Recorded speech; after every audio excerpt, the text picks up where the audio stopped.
Enter your attendee ID or the numeric.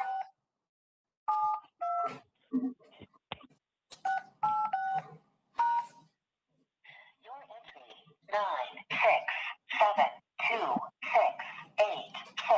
is not valid.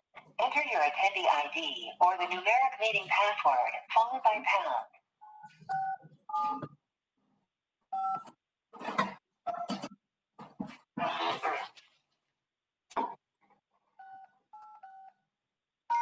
Thanks for using WebEx. Visit our website at www.webex.com.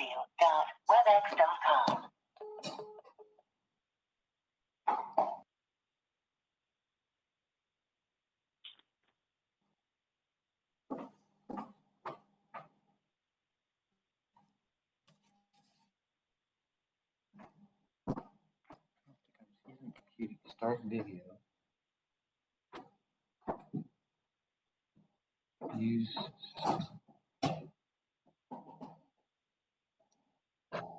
Hey, Dave, we can hear you. You can hear me, Ed? Yes, we can. Okay. Can you see me? We cannot. That's not a bad thing.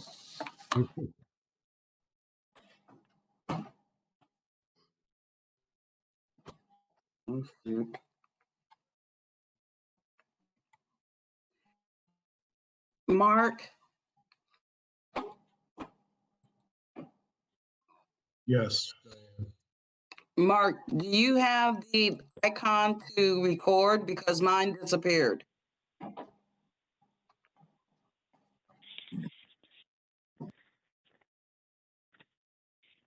Yes, I do. Well, you're going to have to click on that when we start the meeting because I don't have that capacity right now. Okay. Okay, thanks. All right, let's go ahead and get started. Hit record.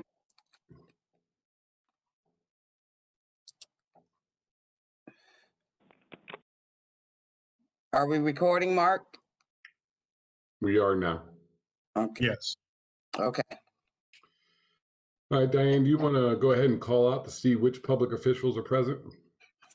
Yes, sir. Mayor Kathy Catazero Perry. Safety Service Director Barb Sylvester. Present. Auditor Jane Ferraro. I'm here. Chief Deputy Auditor Debbie Bonk or Stephanie Myers. Law Director Justin Richard. Chief Counsel Bill Bartos. Present. Chief Engineer David Kroc. Jason Popill. Yes, Jason's here. Okay, Mayor, I see you now. Hi there. Okay. Community Development Director Samantha Walters. Here. Economic Development Director David Maley. Present. Parks and Rec Director Steve Pedro. Present. Park Superintendent Joe Pape. Are either of the police or fire chiefs present?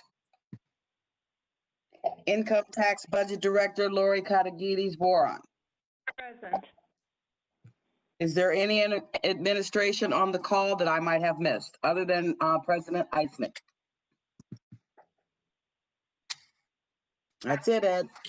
All right, and go ahead and verify council members. Kramer, Greg, Here. Aaron Kane, Here. Lewis, Here. Pittman, Here. Lombardi, Here. Starrett, Here. and Ferret. Present. 8 present. Thank you. All right, so we have a lot of things going on tonight. I'll just kind of give a brief rundown real quick. You know, we will go through our committees to address the various things that are on the agenda for the 6:30 meeting for their discussion. I do know that we had it requested from the administration for last week, an update on where everything is with the hospital. We'd requested also an update on the radar signage for passive speed enforcement throughout the city.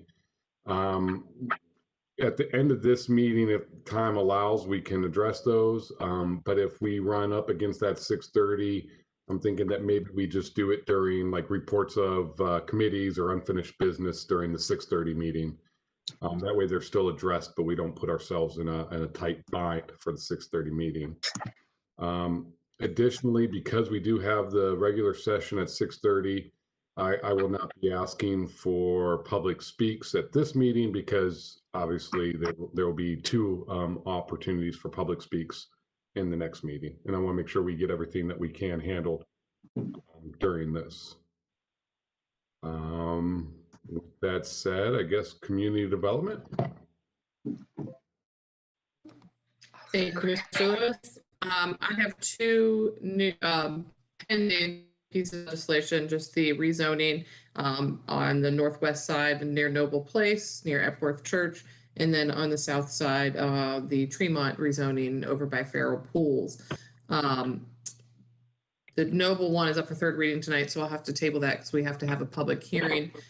Diane, I was looking at the schedule and I'm wondering, and if you can see if this is okay with your schedule, if we do the public hearing on February 16th at 6 p.m. before the regular meeting, that should encompass both pieces of legislation. We plan on having the public hearing online just before the regular meeting and doing them together at the same time. We don't anticipate a whole lot of public feedback on either of these rezoning requests.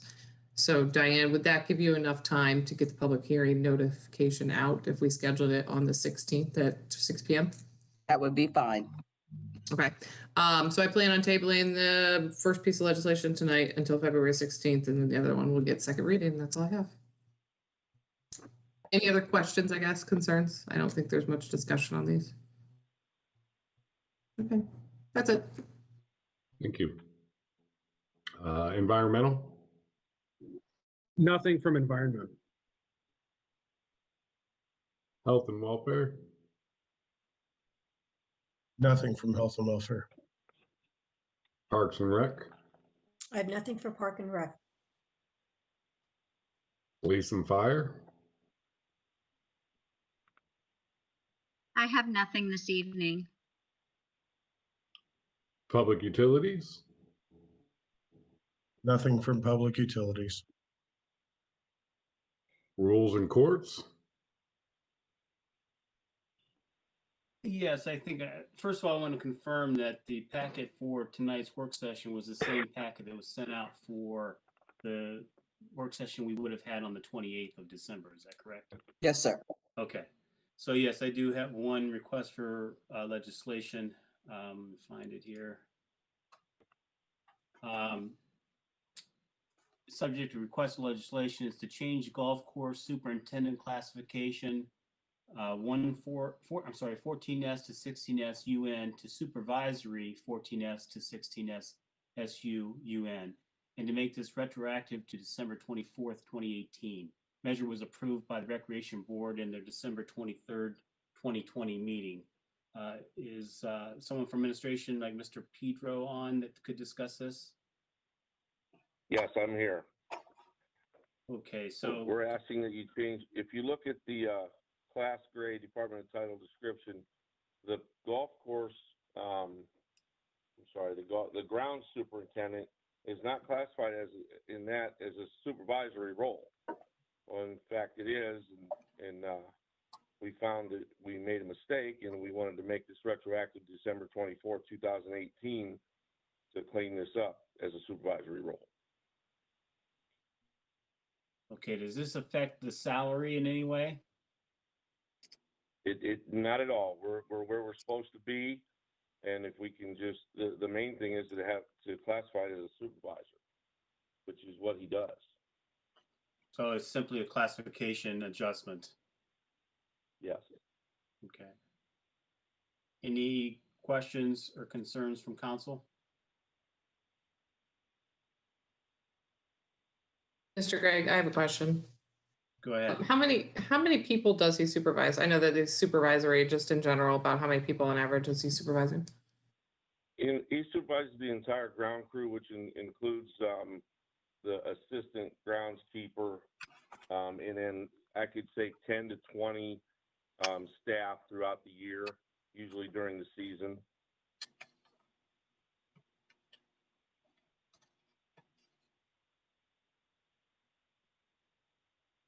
Councilwoman Littman? Thank you, Mr. Gregg. My question is, since this is retroactive back to December 24th, 2018, how will the position or the individual be made whole? That was when the mistake was made, and we just discovered it, that he's been paid that since then. And he's aware, everybody's aware of what, you know, they all know what happened. And he has been paid since then. Mr. Gregg? Go ahead. So if I understand this correctly, he's been paid at the correct rate as a supervisor since December of 18, but the classification was never updated. So this is just a cleanup for the classification, and he's already been made whole. He was paid at the appropriate rate the entire time. Yes, thank you for bringing that up. Okay, thank you, Mr. Lewis. Any other comments, questions, concerns? All right, so Diane, you have my verbal to put this on the next agenda. You have my verbal, Megan Starrett. Kern Kane verbal. Thank you. And that is all I have. Well, I do have one outstanding issue with the Rule 18. I have received I believe a final draft of the changes that we discussed. If Mr. Bartos or Mr. Richard are on, can you tell me if this final version has been distributed to council?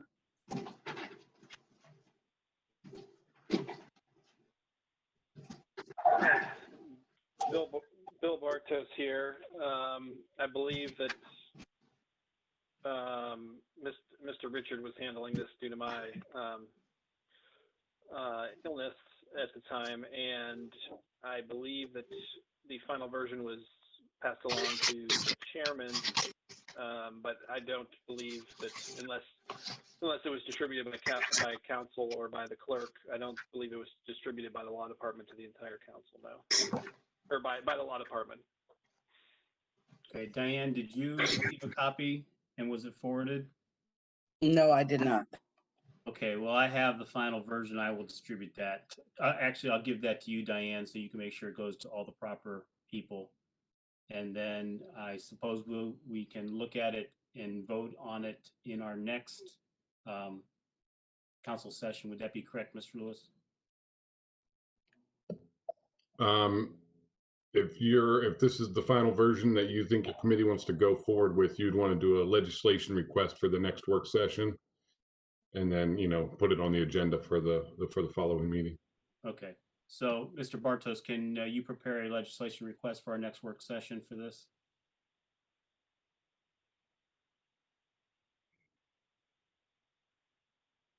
Mr. Bartos, you may be muted.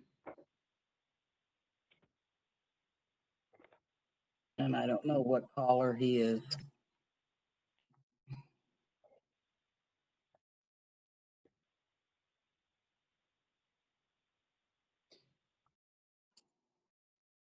Well, we'll assume that can take place. Mr. Bartos, if you're unable to do that, please let me know, but we'll assume that that'll be prepared for the next work session. Mr. Gregg, it may just be easier too if you just have Diane prepare it based on our Recommendation. Yeah, under our council, you can prepare it under your name under the Rules and Courts Committee and have it done that way with Diane as well, Okay. instead of having to come from the law department. So it was since it kind of originated in council. Right. All right, I'll do that. I'll send that to you, Diane, and you can put that in the form of a request for legislation. Okay. That Can you hear me now? What's that? This is Bill Bartos Yes, again. we can hear you now. Perfect. The Councilwoman Sterrett's suggestion was actually what I was thinking as well. I'd be happy to help Diane with it, but since this kind of originated with the committee, it makes sense to come from the committee itself and not from the law department as a request for legislation. So I'll be happy to help Diane with the document, but makes sense to come from the committee as a request. Okay, that's how we'll handle it. Thank you. That's all I have. Thank you. Streets and highways. Thank you, Mr. Lewis. There's nothing new, but we have the two that are still pending or up for second reading that I don't believe there's been a second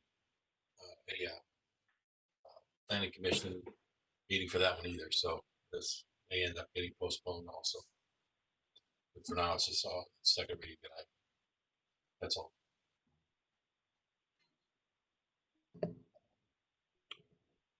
All right, for finance, we have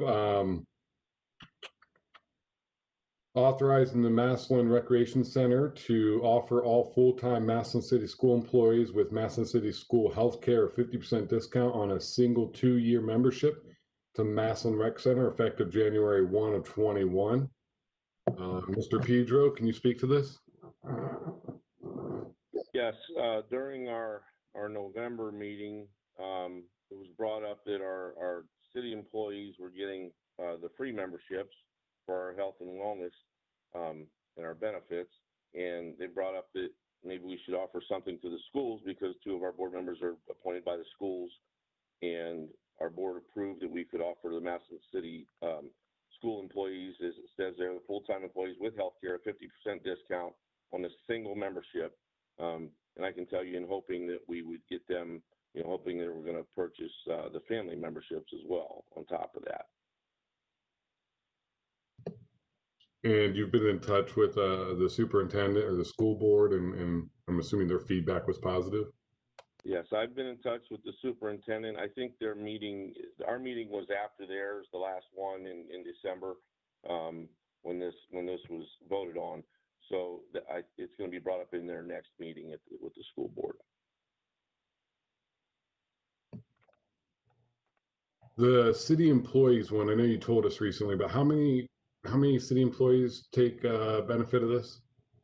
Last year we had 69, and 32 of those purchased either family memberships or spouse membership, or something for their kids as well. That was the advantage of that.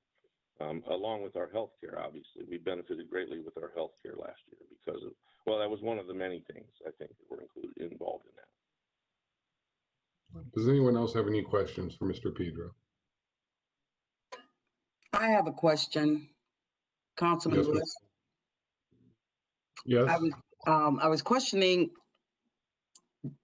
Steve, do you want to make the language the same in the ordinance that we did for the city employees to offer a discount? We're offering a discount to the school employees at 50% off, but that it would not, if they wanted to purchase a family, that the 50% off would be taken off for the employee only. Yes, if we could. I mean, it says a single Massillon Recreation Center membership, and I mean, I'm welcome to any recommendation to make that more clear. Okay. Mr. Bartos? Yes. I just want your feedback. I don't know if it's necessary, but do you think it's necessary to state that if they purchase a family membership, the 50% off on the single, and then the rest the same price, or? Well, Diane makes a good point, and Mr. Chairman, and we actually talked about this when we were drafting when we were working on the legislation together, because we just did the legislation for the city employees, and I think the point she's making is it's spelled out in the legislation for the city employees that the discount would be, basically, Steve, correct me if I'm wrong, but if you're a city employee, you get the free membership, and then if you go for the family membership or the additional membership, you would have that reduced rate essentially. So you go for the family membership where you deduct that free membership from whatever that family membership is. Is that correct? Yes, they would pay the difference minus the single adult membership. Yep, and they pay the difference, and that was actually spelled out in the legislation for the city employees in the legislation request that we had for the school employees. It just mentioned the 50% off of the single membership, and it kind of left unclear whether if it went to the family membership, where it went from there. So Diane just stuck to the literal interpretation and the literal reading of the language of the vote of the recreation board. So if the intent is for the same thing to occur, which is if the city school employees buy a family membership, then they get the discount, the 50% single membership discount taken off that family membership, and then they pay the difference, then I would say that we should probably make them read the same. Is that the intent, Steve? Yeah, I don't have a problem with that at all. I just want to make sure it's clear for everybody. Okay, but that's your intent as well, is to have it treated the same, just 50% discount versus a full discount. Right?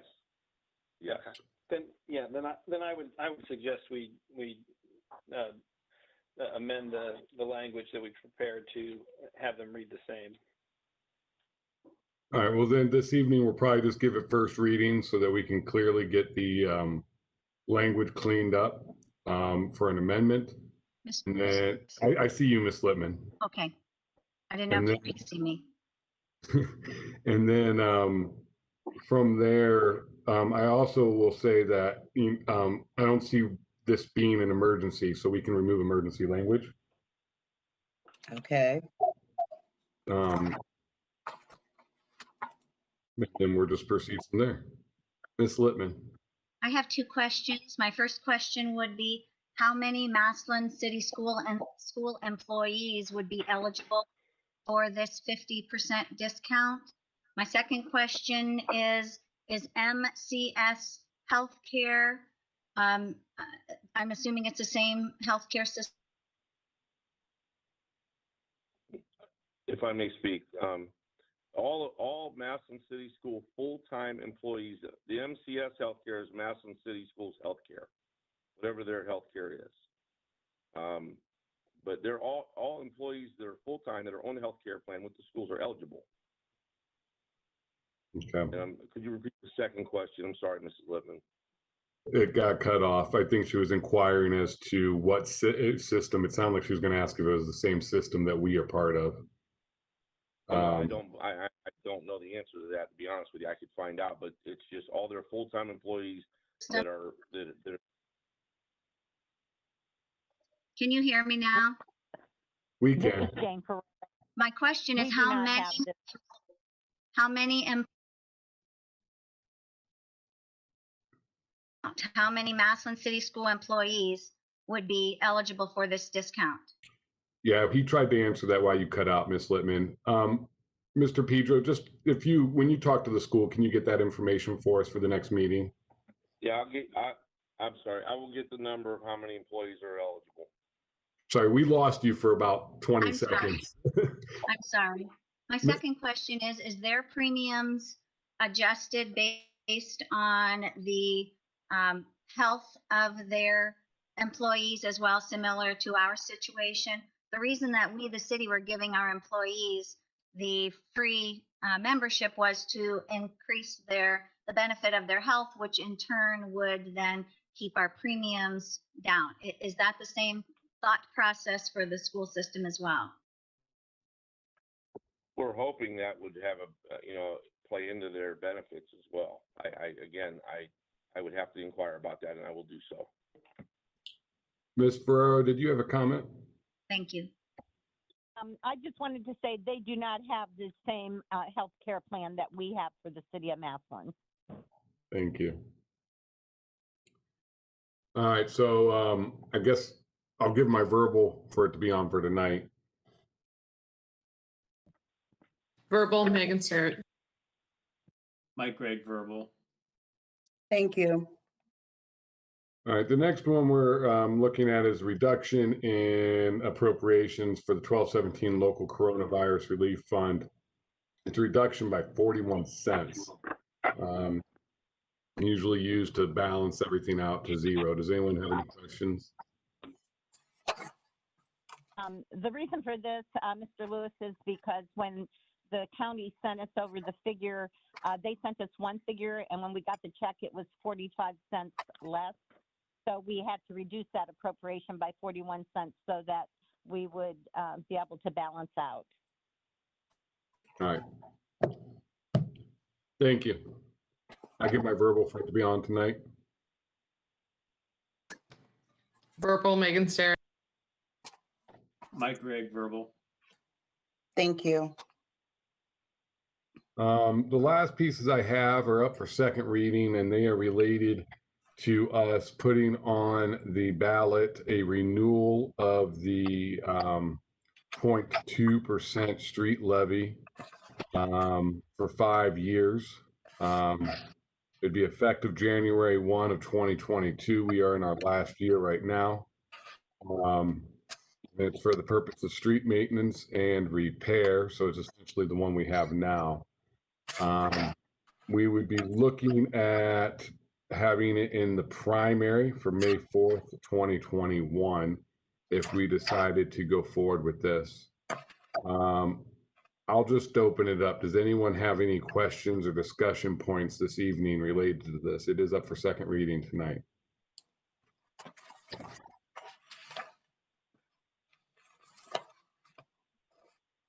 Does anyone have any concerns about voting on this tonight?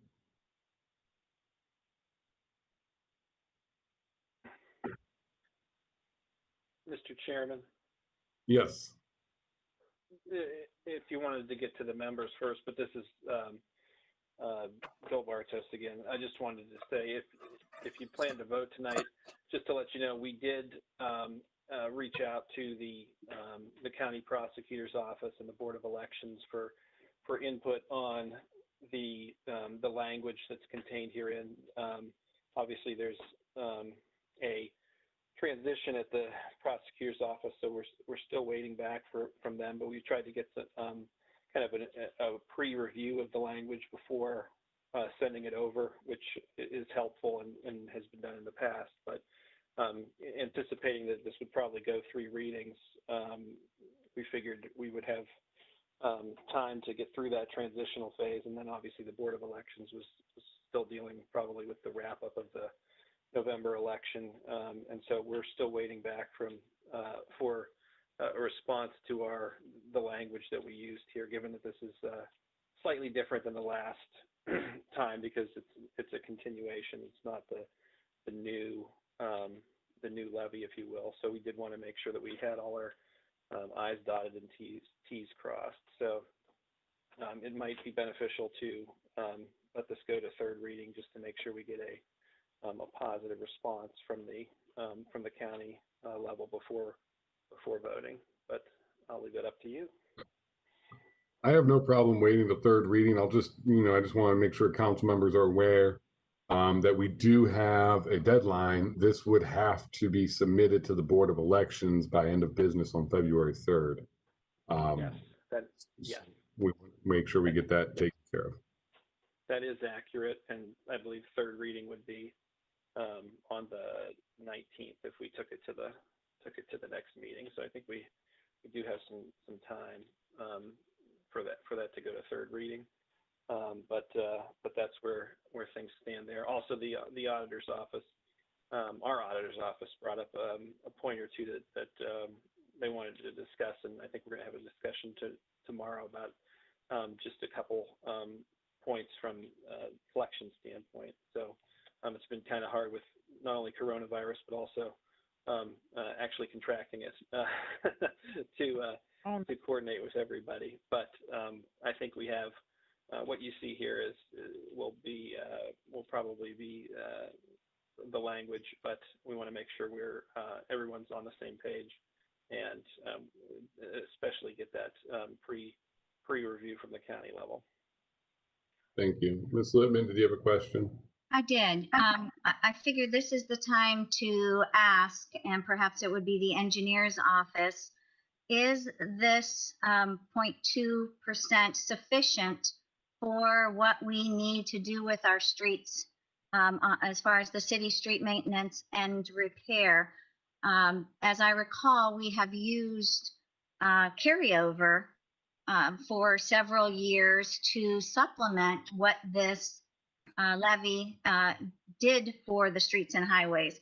So I guess I would think that we would need to be doing some type of analysis at this point to determine if this is going to be sufficient to keep our streets that we've already repaired into the future for the next 5 years, since based on COVID and what is happening with our revenue stream, if our carryover is not there to supplement this, is this amount sufficient? I can answer that briefly, Linda. This is Jason. Thank you. I did go through a lot of data. I have tons of it on our road program. I was going to mention before your question, I was going to try to interrupt and let you know that in 2017, at this time in 2017, before we started implementation of the current program, our roadway condition was at 63. And as you guys know, it's out of 100, 100 being great, and in the 20s and teens being complete failure.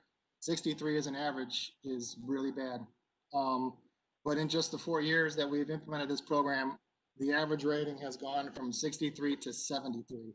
So we've increased the whole city by 10 points. 73 is considered fair condition. Now that's an average, but it's a lot better than the 63 at poor. To answer your question, Linda, continuing with the exact same program for another 5 years, in 2026, our average rating will be at 80, which is the low end of good. So the average street will have an 80 score, which is an excellent shape to be in.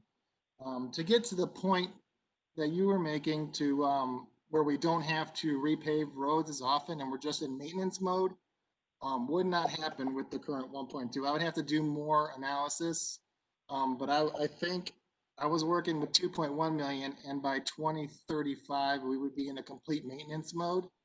But at the current rate, we would top out at about 83 PCR, where we would be maintaining everything and repaving the bad roads and sticking around 83 as an average. If you wanted to get to 90, 95, it would not happen with this money, but 83 is an excellent position to be in. If you need an exact number with inflation and over time, I would have to do a lot more analysis into it. But as it is, the way we're going now, it's steadily going to increase, and I think it'll top out at about 83, 84 as an average, which is, like I said, way better than any surrounding neighborhood. I hope that helps clear it up. And to anyone on council, if you have any questions or have any specific data you want me to provide, I can do that for you. I probably can't do it off the top of my head since I have so many numbers and streets and lengths and money and the deterioration. You have to, there's so much stuff to do. But if you had something specific that I could give you next week, I could gladly try to do that. I guess I wouldn't need the full analysis, but what I would like to know is how much from carryovers have we supplemented this levy with over the last 5 years, and without that supplement going forward for the next 5 years, are we still able to get where we want to be with these roads? I do not know the answer on how much carryover. That would have to be the parts of the administration. I do know if we did not have any carryover, we would eventually get to an 83 PCR in about 2030, but in 2026 we would be at 80.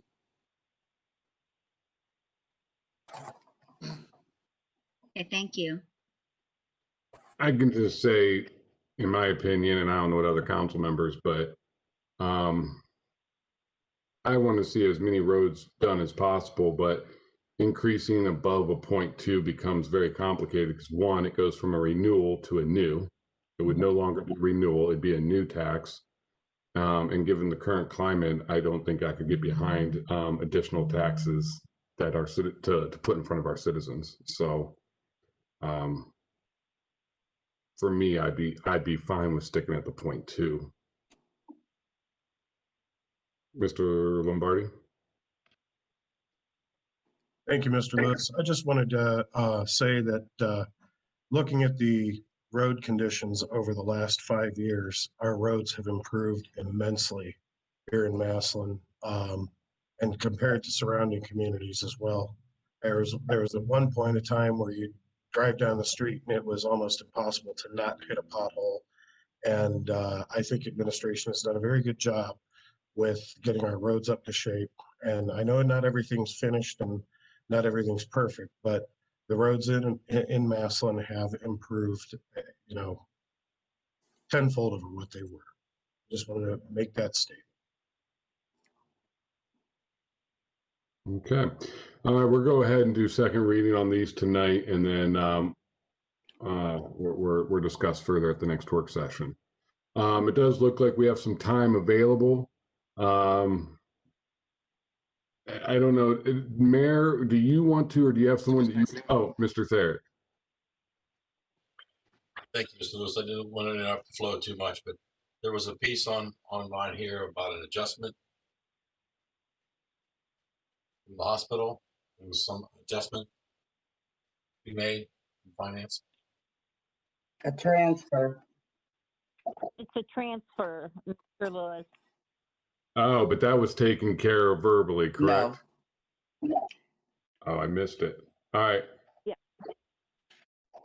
Yeah, this is the one that I got December the 30th. All right, Diane, can you just read it off? Because I do not have it right in front of me, and you can probably do it faster than I can right now. All right, it's from the administration for the hospital. They're wanting to transfer $125,000 into utilities from the property tax hospital, and they want to transfer $30,423.10 into services and contracts for the hospital. And it's to align the budget to pay the bills. Property is now tax exempt. The transfer is for year end 2020. Ms. Ferrero, did you want to speak to that? Sure. There was money in their property tax line, and we do not need any of that at this time because all of that has already been paid and we've been refunded money. So there was $155,423.10 in that line item. We do need some additional utility money for up there because of the boilers being on and the auction and everything that they had the water on and the auction. So the utilities are higher than what we anticipated. So that $125,000 that we put in there from the property tax line should cover that, and then the rest will go under services and contracts, the $30,000. So we're not asking for any appropriation from the unappropriated balance. We're just transferring money from within that line item. So, and as you're saying, this is money that council's already appropriated, it's getting moved for a different purpose within the same general purpose. That's correct. I give my verbal for that. Verbal, Starrett. Mike Gregg, verbal. Thank you. Is there anything else that I'm missing, Ms. Rowland? No, I don't think so. All right, thank you. Well, just to double check, Ed, what transfers do you have? So I have one for fire, in the amount of $9,000. Jeez. I'm looking at my packets that I have in here for me. Okay.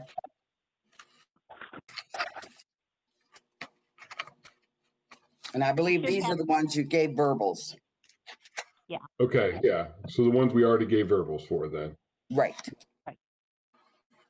All right.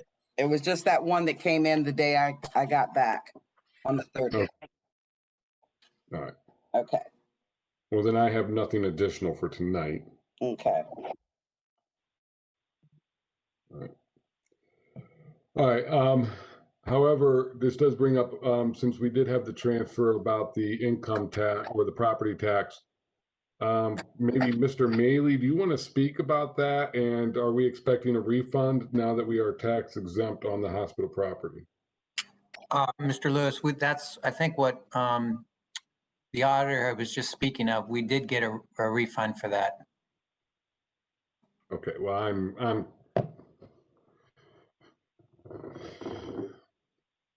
all right, clarify this for me then. We Okay, appropriated the dollars to be used to pay the taxes. We are now correct. tax exempt and we did not need those dollars. So those dollars were sitting in there and we moved it over to utilities. And Yes, you're saying that we have already received a refund? yes. Ms. Ferrer, can Miss- you add anything to this? Nope, that's exactly right. Okay. How much was our refund? May I ask? I regretfully, I don't have that right in front of me. I'm gonna guess it was around 150 some thousand. Are we anticipating any other refunds or is this it? This is it. Okay. All right. All right. Any other questions regarding this? I'm going to have a general question about the hospital in a second, but anything regarding the property taxes? Yes, Ms. Kramer. I just need clarification because of that transfer.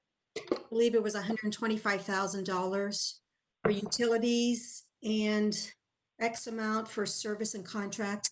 Can we get some specifics on that? Because $125,000 for utilities seems a little high. Just recalling when we spoke about this a few months back, I don't recall utilities being at that dollar amount for such a short period of time. Mrs. Sylvester will be able to talk on that. Thank you. Good evening. I can speak on that behalf.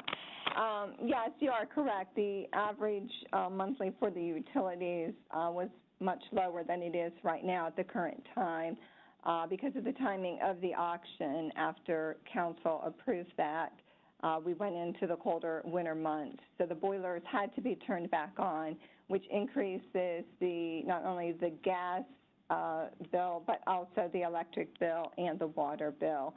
So it looks right now, we've gotten one set of bills in for the colder month that we've had here, and it looks like that's going to be, it's about $28,000 for this month.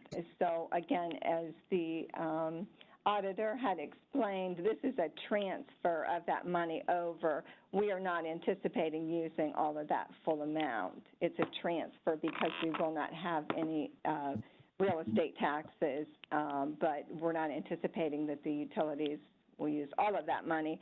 But again, we will have a few months here until the final bills come in and the property is transferred after the closing.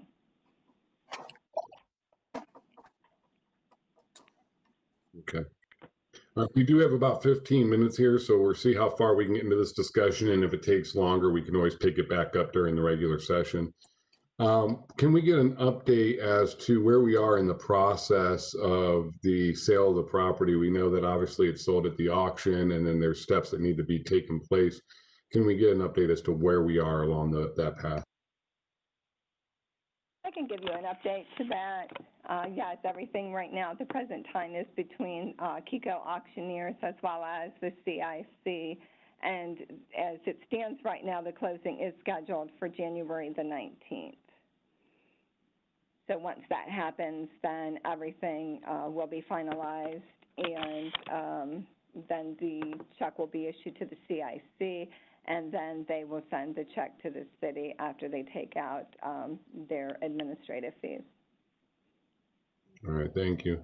And so if that closing doesn't occur on January 19th as anticipated, then all liabilities, utilities, whatever the case may be, will then immediately transfer to the new owner, and we will not incur any new generated bills, though we may still have old bills that are coming in after the fact. Would that be accurate? Yes, you are correct. Can we then, if closing occurs on the 19th, would we be able to, within 21 days, receive a final tally of where we stand as far as the costs related to the revenues and what the overall benefit to the city was for the entire hospital project? Yes, sir. We do plan on putting that all together. We will work with the auditor's office and with our budget director as well, and we will put all of those final figures together for you. Thank you. Does anyone have any questions regarding that? Ms. Littman? Yes, I've been asked by residents if we are aware of what the new owners have in store for the use of the hospital. Wondering if we could be updated, if anyone knows any other details.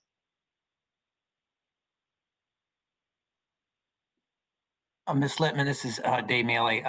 Basically, at this point, we have been told that they are exploring using it for medical purposes. But we don't have any definite more information than that.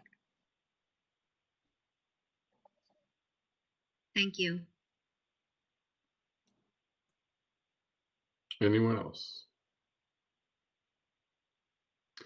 All right, at the last meeting, Mr. Hernking did bring up the request to have an update as to where we are with the passive traffic, whatever we call it, the speed signs and how we passively monitor speeding within our community. Mr. Hernking, did you have statements, or do you want them to go ahead and report out? Thank you, Mr. Lewis. No, if they can go ahead and give a report, that'd be great. Yes, sir. I can give you a report. Per council's request in wanting us to put together a speed monitoring and speed analysis plan, we did put together a plan utilizing our police department's expertise and guidance. We wanted to have the most effective and efficient way to address the speed monitoring and the display devices. Our committee that we met more than one time was the mayor, Chief Moser, Captain Peel, our traffic officer Davis, Greg McHugh from engineering, and also personnel from our street and safety departments. We did order one radar speed device. We also ordered 7 speed flashing signs. The radar speed device, we received that on December the 21st. That was receipted into our PD department by Officer Davis. The flashing speed signs were received December the 23rd in our street and safety department. They are this week assembling those signs. They do have some assembly required with those. And they are also working with our engineering department to schedule OOPS for the markings, of course, before we do start any installation. And then, so in a very short period of time here, again, depending on weather and other emergency or job duties with our street and safety department, the flashing signs then will be installed at locations that were determined between the police department and our engineering and street department.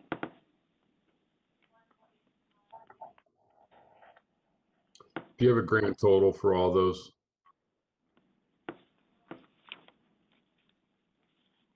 I do. I was within a few dollars of the 25,000. The let me see.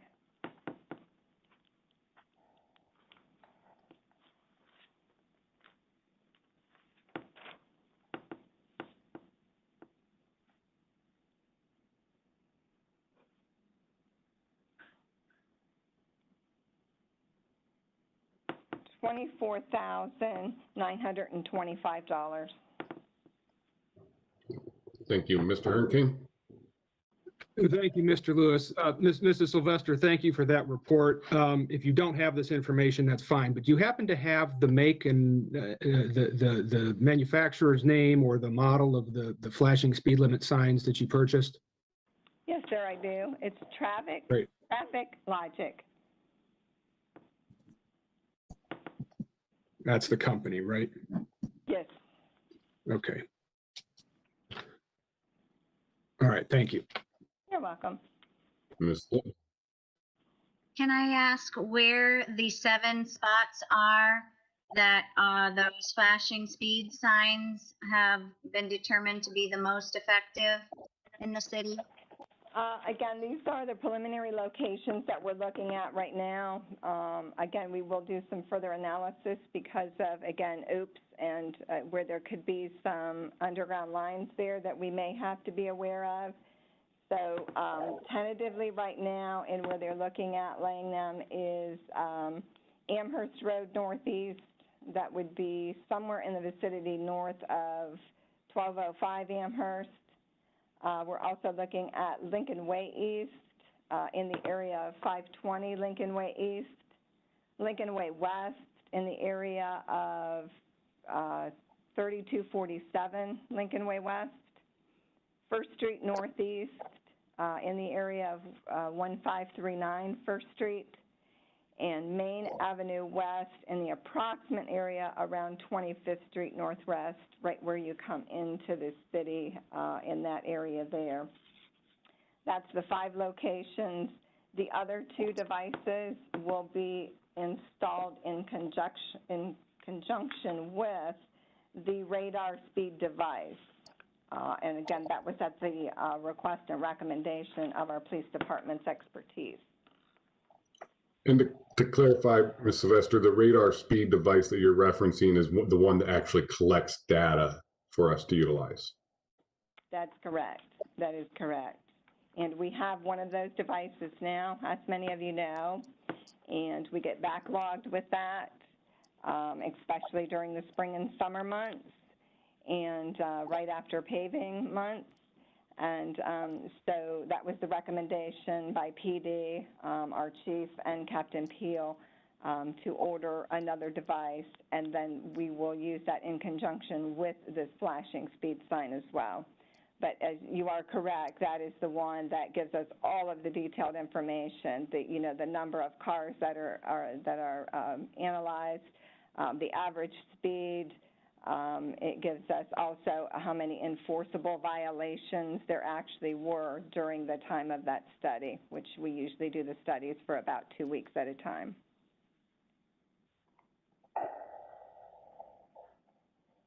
Okay.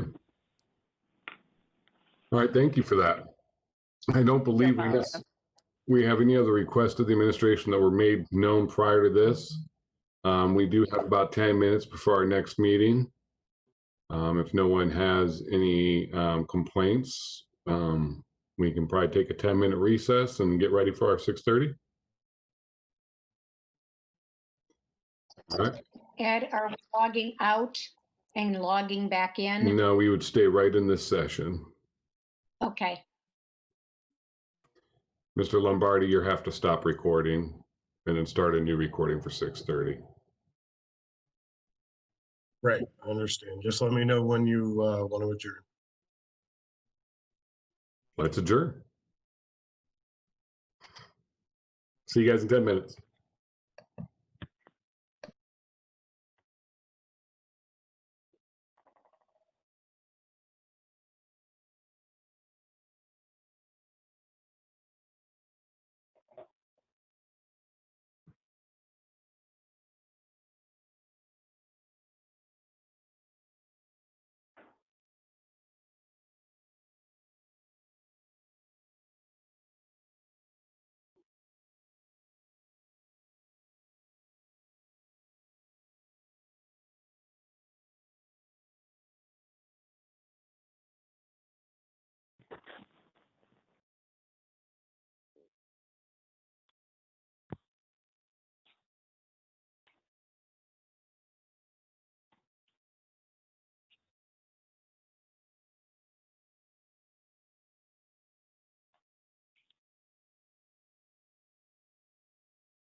You know that it would be untrue.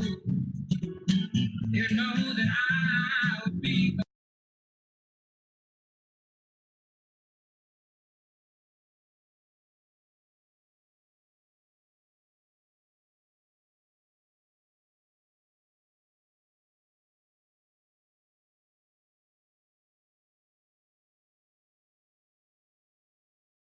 Let's see, I got, if I get cut out of here.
Hello, are we on? Jane, they haven't started back yet. Okay, great. I got kicked out and then I had to get back on. I just wondered. Okay, Happy New Year to you. Happy New Year to you as well. Thank This you. is going to be good. This is going to be Good a good, year. Yep, good one. Let's cross our fingers, right? Last year was an F. Well, you've got good news coming. Oh, wonderful. Yeah.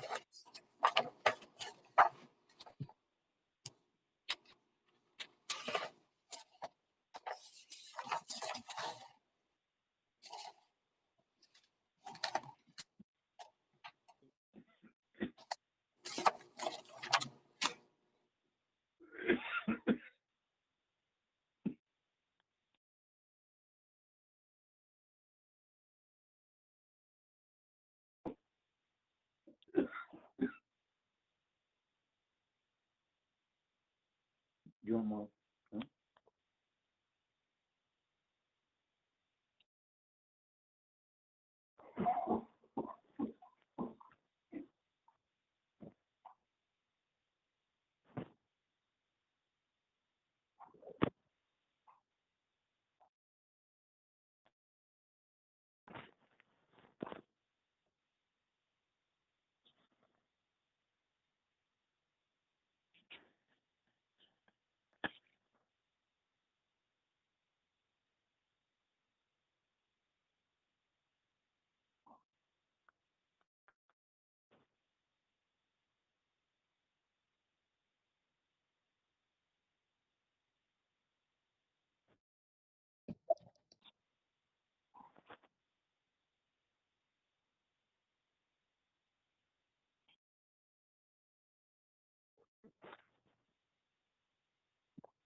Welcome to the Madison City Council meeting for Monday, January 4th, 2020. I'd like to wish all of you a happy, healthy, and prosperous new year. We have in attendance with us today the following city officials. Diane, if you would take a roll call.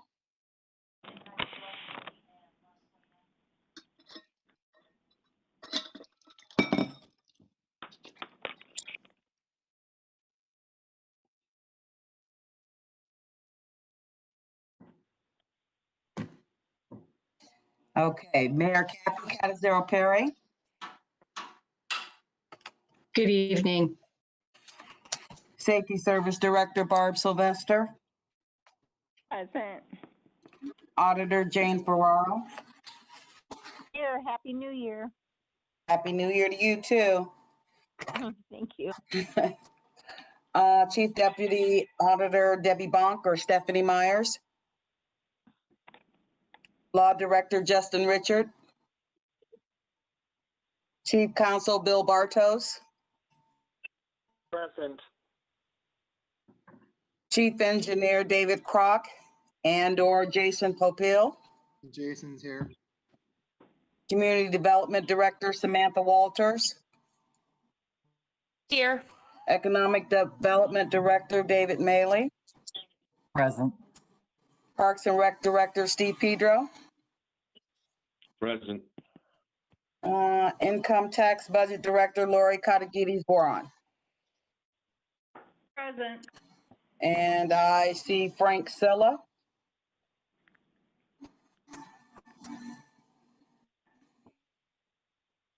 Is there anyone from administration I have missed?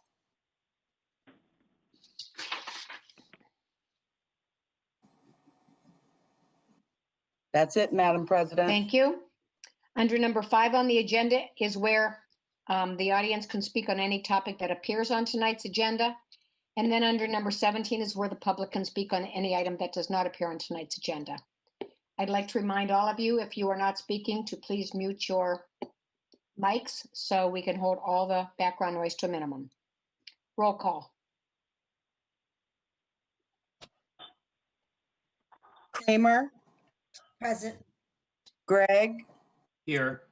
Ern Kane, Here. Lewis, Present. Littman, Here. Lombardi, Here. Starrett, Here. and Barrett. Present. Roll call of 8 present.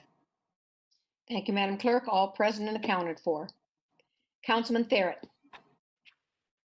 Thank you. We all stand and follow us in the Lord's Prayer and the Pledge of Allegiance.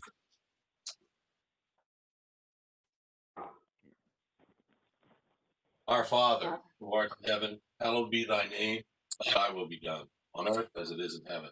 Give us this day our daily bread, and forgive us our trespasses, as we forgive those who trespass against us. Lead us not into temptation, but deliver us from evil. For thine is the kingdom, the power, and the glory, now and forever. Amen. I pledge allegiance to the flag of the United States of America and to the republic for which it stands, one nation, under God, indivisible, with liberty and justice for all, born and unborn. Thank you. Thank you, Councilman Barrett. Madam Clerk, are the minutes of the previous meeting transcribed and open for public viewing? Yes, they are. Are there any corrections to be made? No, there are not. Then the minutes stand approved as written. We're at number 5 on the agenda where anyone from the community can speak on a topic that does appear on tonight's agenda. If you wish to do so, please state your name, address, and topic you wish to discuss, and please limit your comments to 3 minutes.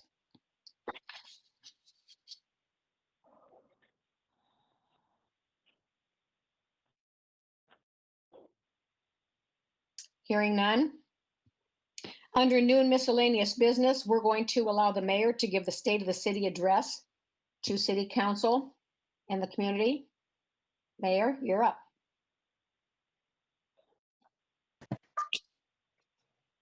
Thank you. Good evening, everyone. Can you see the state of the city on your screens? Yes. Yes. Wonderful. Well, I'd like to wish everyone first a happy new year. Good evening, Madam President, members of council, directors, and all those who have joined the call tonight. I'm honored to be the mayor of Massillon, and I'm excited to provide the state of the city. The year 2020 was an unprecedented year with COVID-19 presenting itself in the first quarter. At first, we did not know the seriousness of the virus, but soon we knew it was deadly. And we put in place policies to protect our staff, residents, and community. As we review 2020, our directors performed in an exemplary manner to alter the way we do business and to be safe. The year was quite different than any prior year. We did not host the Memorial Day Parade, Independence Day celebration, the Kids Fest, Christmas Parade, summer concert series, and other events in Massillon that we hold as traditions. Life has been so different. Our community rose to the occasion and wore masks, social distance, and stayed indoors. Then the virus hit even harder and stay-at-home orders were back again. We lost some of our residents, friends, and family members to the deadly virus. Let us take time now to offer a moment of silence for all we lost this last year.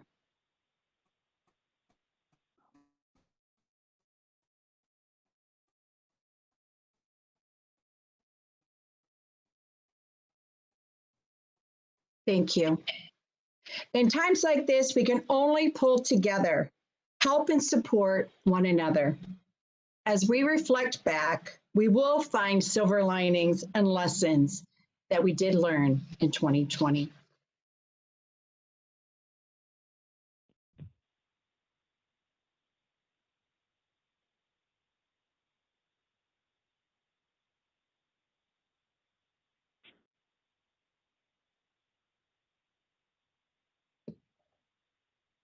Madam Mayor, it looks like you've been muted. Thank you. Thank you very much. I don't know how that happened. The first picture I presented to you was the picture of our beautiful downtown. This next slide shows all of you, our President of Council, Claudette Eisnick, Ward 1 Councilman Mark Lombardi, Ward 2, Jim Therrett, Ward 3, Mike Gregg, Ward 4, Jill Kramer, Ward 5, Megan Sterrett, Ward 6, Linda Littman, our Council at Large members, Ed Lewis IV, and of course, Nancy Halder, who resigned her seat just recently, and Ted Hernkane. We thank you all for your service.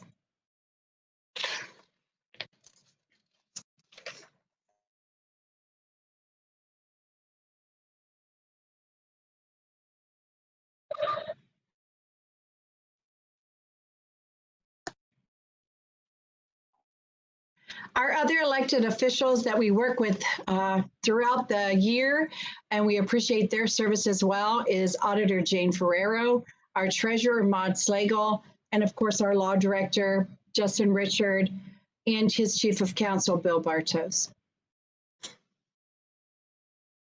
We have an outstanding department leadership team. With our building and zoning is Frank Silla, our budget and income tax, Lori Katagides-Voron. Civil service is Jody DeStefanis.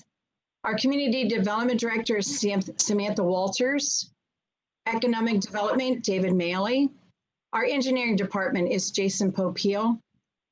Fire department, Chief Bergasser. Our health department, Terry Argent. Our housing department, Beverly Lewis. Operations and street division is Lee McBride. Our Parks and Rec department is Steve Pedro, and our police chief is Keith Moser. And of course, our wastewater treatment department, which every city needs and can utilize, is Tony Ulrich. And I just would like to congratulate them for a fantastic year. They all performed outstanding, especially with the COVID-19 virus. Our budget has been balanced from 2012 all the way through 2021. And I will talk shortly about the constraints that we had early on. But the city is in a much better place than we have been for many, many years. And it's all due to everyone working together.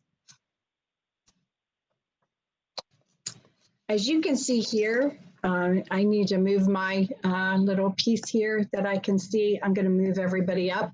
But in 2011, we had a lot of leftover bills that carried over into 2012 and 2013, as you can see on this slide here. Finally, in 2014, if you can see where I'm circling here, the $785,000, we finally got to be in the black. That meant that our all of those years of 2012 through 20, the budget was balanced. However, there were unpaid bills, and that's why you see the red numbers here. We did go into fiscal emergency in 2013 and came out in 2017. The years that you can see, 2015, 16, 17, and 18, we had great carryovers. 2019, we had our largest carryover of $5,700,000. And this year, as you can note down here, these are just preliminary numbers. We're projecting about a $5.6 million as of December 28th. And again, the numbers are not final, carryover for 2020. Now that doesn't happen without a lot of oversight from everyone working together, directors, the auditor, deputy auditor, our treasurer, everyone is working congruently, collaboratively with each other to make these kinds of numbers happen. And I want to publicly thank them at this time.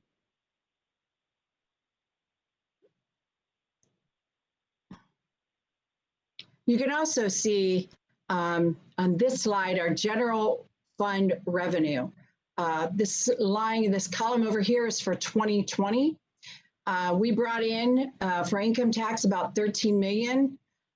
Luckily, our local government funds did go up in 2020. They went up to 619,000. Our real estate and rollback tax is about the same, $1.5 million, and our other revenues is 7 million. The one area I'd like to point out here in 2019, that was when we were receiving the dollars that we sold property that we acquired from the hospital. So really, really great numbers for all of you to see. Very proud of these numbers. And we anticipated that we would be down in this area on our income tax due to the COVID-19 virus. And also, I want to point out that another reason we lost revenue that we had in the past was due to the tax credit that was restored. So I do want to mention that. Otherwise, those numbers would probably be at the 2019 level and maybe higher. Here I want to point out our general fund, the dollars that went into that, 13 million, which is outstanding. Again, here we had the drop due to COVID and the tax credit return. The capital improvement fund, though, has grown, and that's been something that we have been very cognizant of over the years of trying to spread that. So the capital improvement, our goal is to get it to 10 in the general fund, or the general operations would be at 90%. We're working towards that, and this year, as I will speak in the next few slides, is a 94-6 split. Our street department, as you can see, here we collected quite a bit of the 0.2%. Here was the full amount. Here it was up a little bit more, and then in 2020 it was $1.9 million. This is what you're talking about now. Proving to go onto the ballot. This is significant for us to continue our road paving in the city of Massillon. This is our capital dollars, and this is not going to be able to pave our roads. This account here that we're hoping to continue to grow is going to be for when we need to buy vehicles. We need to replace our vehicles and other equipment in the city. This we need to continue so that we're able to continue to pave our roads. Our park and rec numbers, again, are down, we believe, due to COVID, and a small amount is due to the tax credit return to 100%. And so this was expected, these numbers right here, the 19 million versus 21 million in 2019. All of that we expected. And that was all due to, again, the COVID, and most likely a small amount of that was due to the tax credit being restored. Our stabilization fund is now at 420,000. This is a great number, not yet enough to have in our bank account for the future. We need to continue to grow that number so that if there is ever a downturn in the economy, which, as you know, over the years I've said there will be, that's just natural for economics, that will happen. What I'd like to see is $3 to $4 million carryover, which we have projected about a $5,600,000 carryover this year. But really what we need to continue to work on is to get this split down. And by ordinance for 2021 in the 5-year plan, by ordinance, it was written that it would be 94.6% this year, which was absolutely perfect with the COVID-19 virus that we had at hand, because we did lose some income tax dollars because people were staying home. There was homeschooling, so one parent had to stay home, and many had to give up their jobs due to the virus, or they were put out of work because of the virus. So our budget has been balanced and is a realistic budget for all the years, and the infrastructure requirements are being addressed. I would project that hopefully as this virus leaves us and we get more control over it, I would project that hopefully in 2022, you will see the next step of a 93.7%. And as we'll continue that as we can over the years until we get to the 90-10. Here's some great news. Single family dwellings are 72 this year in 2020. Just to give you some history, 2017, we had 28 homes and 10 condominiums and 1 multifamily. 2018, we had 53 homes, no condos. In 2019, which was last year, we had only 35 single-family dwellings and 4 condos. So people are choosing Massillon, and we have some great areas for new residents to build in. And so I'll talk about that in the future here, the future slides, but really a great number at 72 new single-family dwellings for 2020. Now, I want you to see this number. I know the large number jumps out at you right away, but let's go over here and look at new residential. So with those 72 homes, we're at about $13 million. New commercial at $4.2 million. New industrial at 8.1. Industrial alterations, meaning those industrial facilities have reinvested in their facility to the tune of about $9 million, almost $10 million. The other is about 1.6. Then I want you to go up here. With COVID-19, we talked early on about the silver linings. Here on residential dwelling alterations, almost $4,300,000 was reinvested in our residential homes, which is outstanding. Our commercial dwelling alterations was about $3 million. This is a great number right here. $44 million was reinvested in the city of Massillon. I'm very proud of that number. Our businesses are doing well, the majority of them, even with COVID, $44 million to be reinvested in our city is outstanding. Here I want to talk and drill down a little bit more. Our total residential then was $17 million invested in the city. Our commercial was $7,200,000. Our industrial total was $18 million, and our other was $1,600,000. Again, $44 million. And this just gives you a little more detail for new and alterations when you combine all those numbers.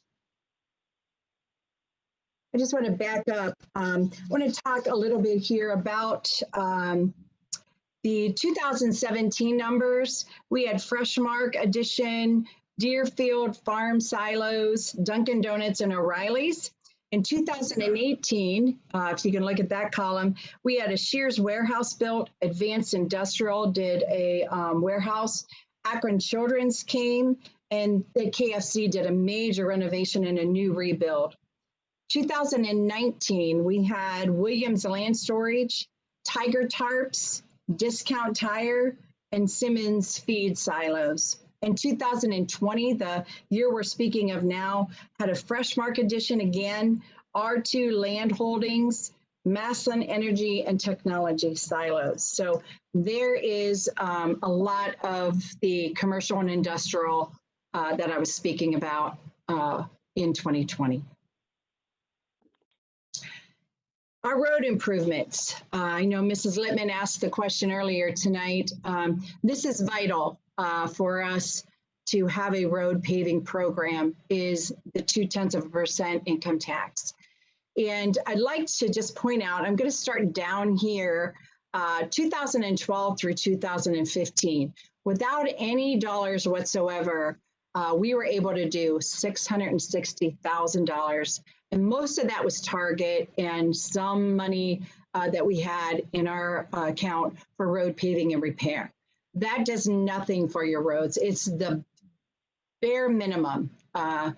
Here, if you can remember, we had used the TIF dollars, and that's why this number is higher with our Walmart TIF area. We were able to utilize that, and that's why you see $1.4 million in 2016. 2017, this is where we started collecting the 0.2% income tax, really started us on our way for our road paving project. This was a one-time, so this was not going to be sustainable. This starts where we can sustain our projects. 2018, now we're up to $1.9 million.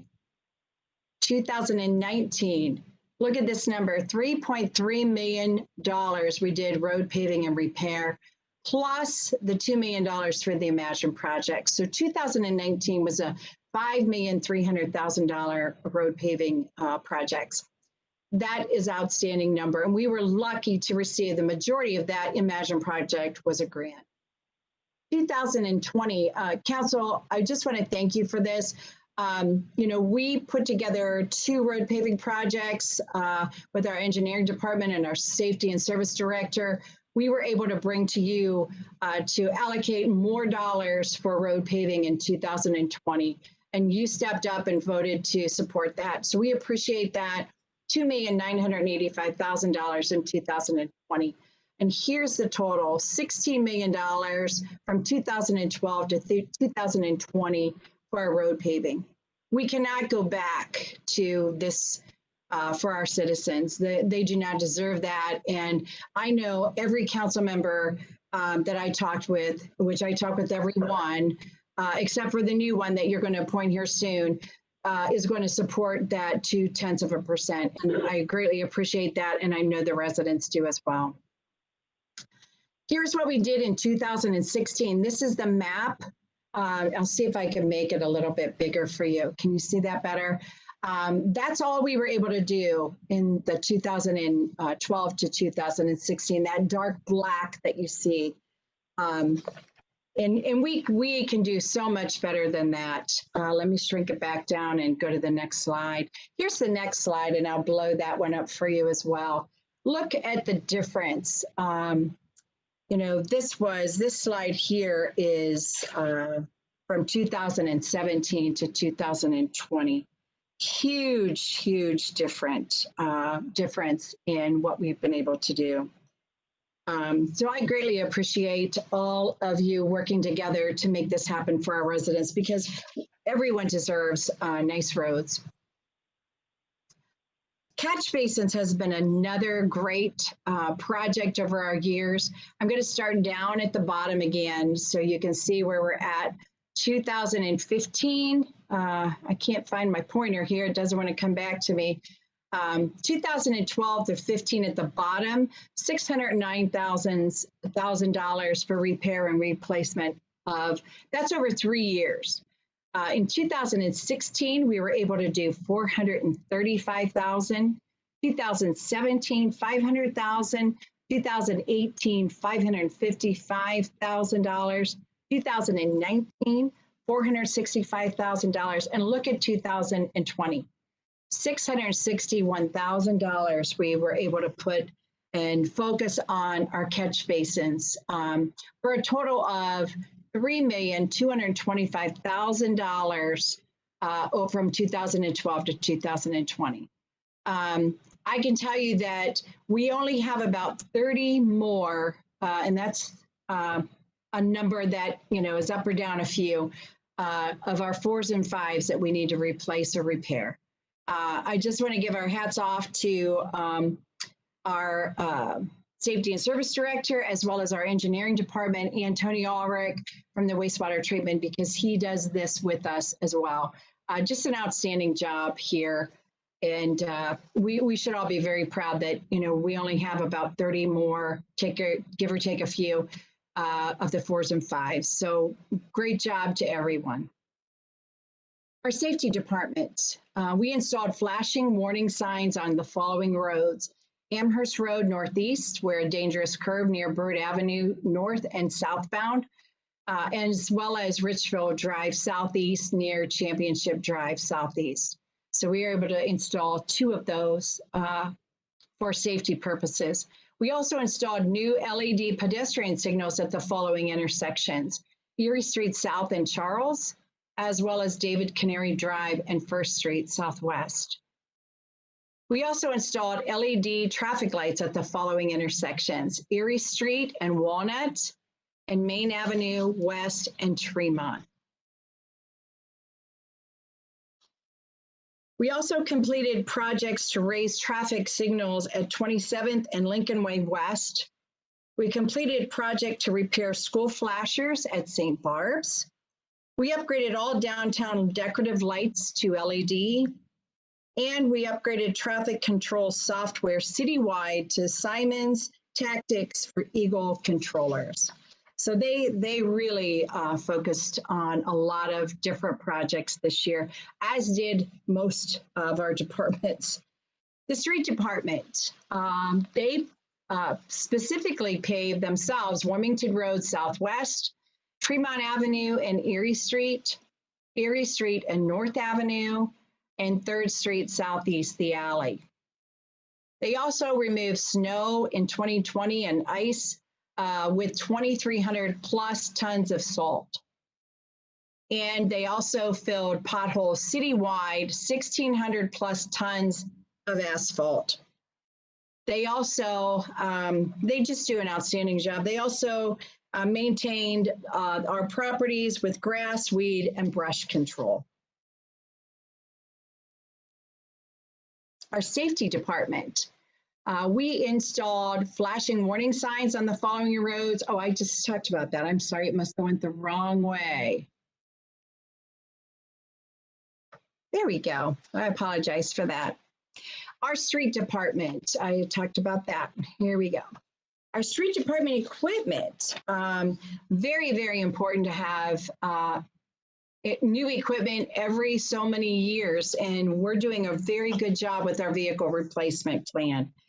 We were able to purchase for our street department 2 Ford F-350 pickup trucks, 1 Freightliner dump truck and plow, 1 Holland boom mower, 1 Solar Aero board trailer, 1 vehicle mounted aero board, 1 Cub Cadet riding walk behind mower, 1 asphalt reclaimer, we also call it a hot box, and 1 utility trailer. Invested dollars in our street department are approximately $200,000 for their equipment. Engineering, phase 2, St. Andrews allotment to include Augusta Circle and Cypress roadway improvements is under contract. This will be 3,135 linear feet of under drains, roadway repairs, and paving. Phase 2, Spring Hill under drains is 4,900 linear feet with roadway repairs and paving completed. Phase 3, Spring Hill Settlement Drainage Improvement is under contract with 692 linear feet under drains and roadway repair. The bottom picture, you can see 27th Street Northeast. That Fallen Oak Basin was full of muck I don't know if you had the chance to drive by, but they did an outstanding job cleaning the retention pond area. It looks beautiful. It's flowing so nice now. And that was needed, and it was accomplished in 2020. Also, Andrew Phase 1, Augusta under drains, 5,033 linear feet under drains as well. So great job to our engineers. The next slide just continues our engineering department. North Avenue and Erie Street parking lot. I hope you noticed it was resurfaced. We striped it and added additional lighting there. So it's a safer parking lot area. Nave and Richville intersection improvement. The phase 1 widening is complete. However, the phase 2 signalization is out to bid right now. The bottom picture, street resurfacing contract. So our #1 contract, we did 7.84 miles and 157 catch basins and 123 curb ramps. Our street resurfacing contract #2, 693 miles, 70 catch basins repaired and replaced, and 58 curb ramps. So this is particularly important about the infrastructure in our city that we're repairing and replacing. So that is great. I'm going to go over a few more items as well for that. Nave and Richville Drive intersection, that is for the mass trucking project. Erie Street South resurfacing, we did 1.66 miles, 2 catch basins repaired and replaced. The target area street resurfacing was 0.55 miles, 8 catch basins repaired and replaced, and 2 curb ramps. The Municipal Government Center, the ADA restroom project, when we had those with physical disabilities or mental disabilities, our ADA restroom was not compliant and with the federal guidelines. We were able to put that in place this year, and it should be done here shortly. In fact, I think it is done now and functional. So that is outstanding. Erie Street and Tremont parking lot, as I mentioned, pavement marking various city streets. Every 3 to 5 years that are on rotation. So, you know, over the years, the sun, the cars, everything wears out the markings. And so we were able to do some of those this year.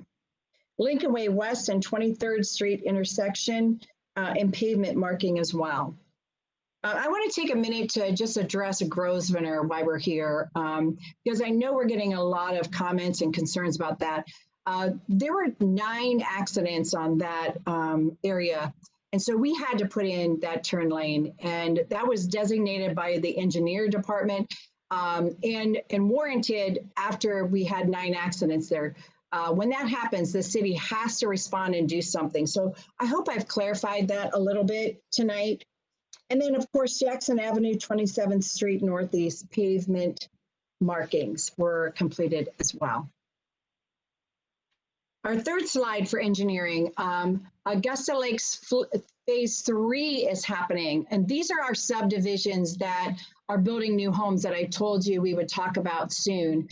This is the slide that includes all of that. The Glick allotment, the Villa Sol development, the Phoenix Avenue Southeast project, the Westbrook Estates Phase 5, and Kenyon Creek Phase 2 and 3. This is where they're building all these homes that we're talking about, and people are choosing Massillon. So this number with all of these allotments should go up over the next several years.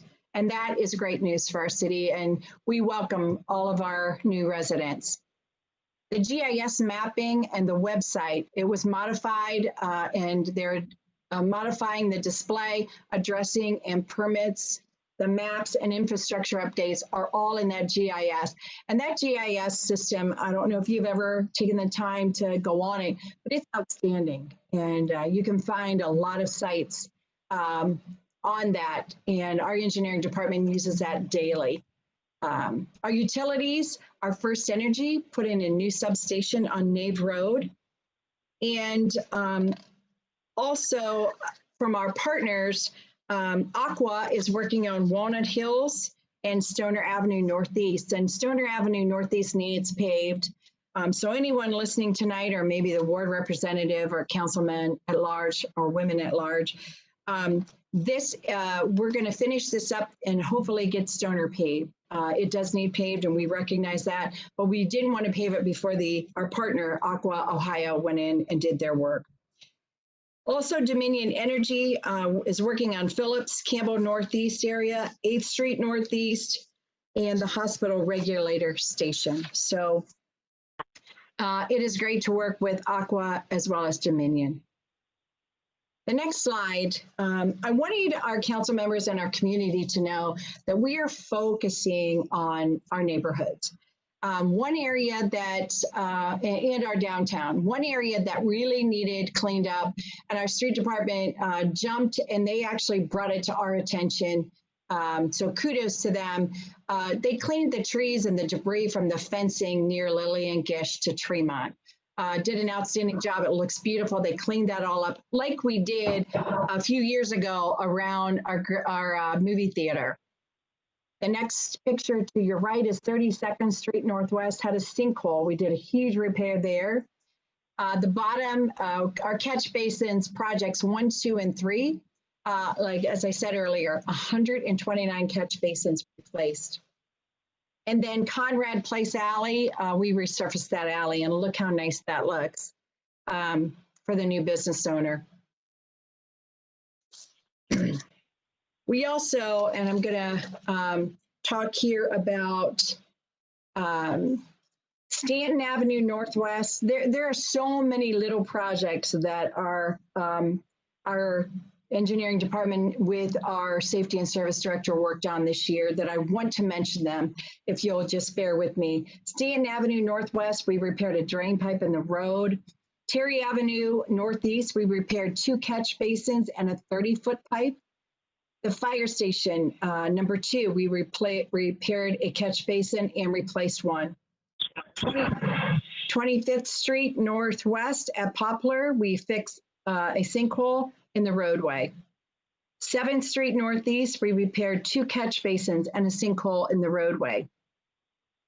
Forest Avenue drainage, we cleared out the upstream and downstream pipe under Forest. Bridgeton Avenue Northeast, we had a storm pipe repair. Wagon Trail Northeast, 2 new catch basins and 110-foot drain pipe there as well. Nutmeg and Bramblewood catch basin repairs. 481 Walnut Road Southwest, we had a catch basin repair as well. 601 24th Street Northwest, we replaced a 20-foot drain pipe, a head wall, a riprap 800 block of Tremont Southeast, and a storm line cleaning. Tremont Avenue Southeast, we did 1st Street Southeast and a storm line there. And we fixed a sinkhole in the roadway and a 25-foot drain pipe. Now I'm going to move to this slide that you're looking at and talk to you about Sawmill Trail Northeast. We added catch basins and an under drain, 360 foot, and we cleaned the swale, a 600-foot swale. Great job, and really, really made a difference for the residents. Concord Hill, you all heard about this, had a large sinkhole, and we repaired that. Tanglewood, new catch basins and a 70-foot storm pipe. I'm going to go on here, and it's not on your slide, but we had 800 block of Tremont Southeast. We did a storm line cleaning. The PD parking lot catch basin and trench drain was replaced. Wildflower Lane Northeast, we repaired 3 catch basins. 836 Main Avenue West, we had a sinkhole repair. Bird Avenue Northeast repair, we added a 100-foot curb and repaired the drainage ditch. 2565 Jenny Circle Southwest, we fixed the 10-foot drain pipe. And the Blockhouse Levee, we created a driveway access for emergency flood control gates. Oxford and 10th Northeast, we replaced 3 catch basins. 1107 Marion Avenue, we did a drain pipe. We cleaned out the ditch and opened the pipe. 2119 Oak Avenue Southeast, we added a catch basin and replaced a 100-foot drain pipe. And Hills and Dales, we repaired a 66-inch drain pipe at the head wall. So great job again. I'm going into greater detail this year because I want you to see all the work that we're doing in the neighborhoods. Now we're moving on to the wastewater treatment plant. They completed a clarifier coating project that entailed the blasting and coating of 5 tanks. Insulation was added to the overhead piping throughout the plant to reduce our moisture and maintenance. And this is one that I'm really excited about. The LED lighting and security camera system around the plant were updated for better security, lighting, and energy efficiency. Over 1,500 feet of old clay sanitary sewer pipes were slip-lined and replaced with new styrene-based resin pipe as well. Civil service. We updated the employee handbook. The creation of policies, federal and state compliance responsibilities were all put into that one handbook. So you didn't have to search for that elsewhere. COVID-19 coronavirus, she was the lead person for time off, record keeping, compliance, training of new federal guidelines, unemployment, and processes for the city. Now for hiring, we hired 20 new hires in 2020. Fire, we had 3 with 1 promotion. Health, we had 3. Income tax, 2 with 1 promotion. Police department, 4. Streets department, 2. Wastewater department, 2. And we hired 4 employees for our schools.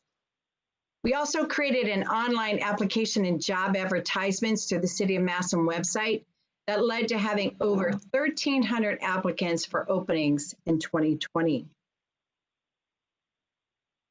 We also created 4 new written exams and expanded our exams to include online testing. The exams are outdated and we've improved those.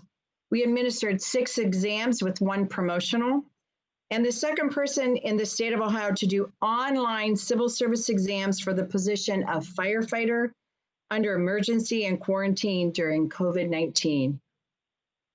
FMLA was, we created and presented a training for the directors so they all understood FMLA. And believe me, there's a lot to it.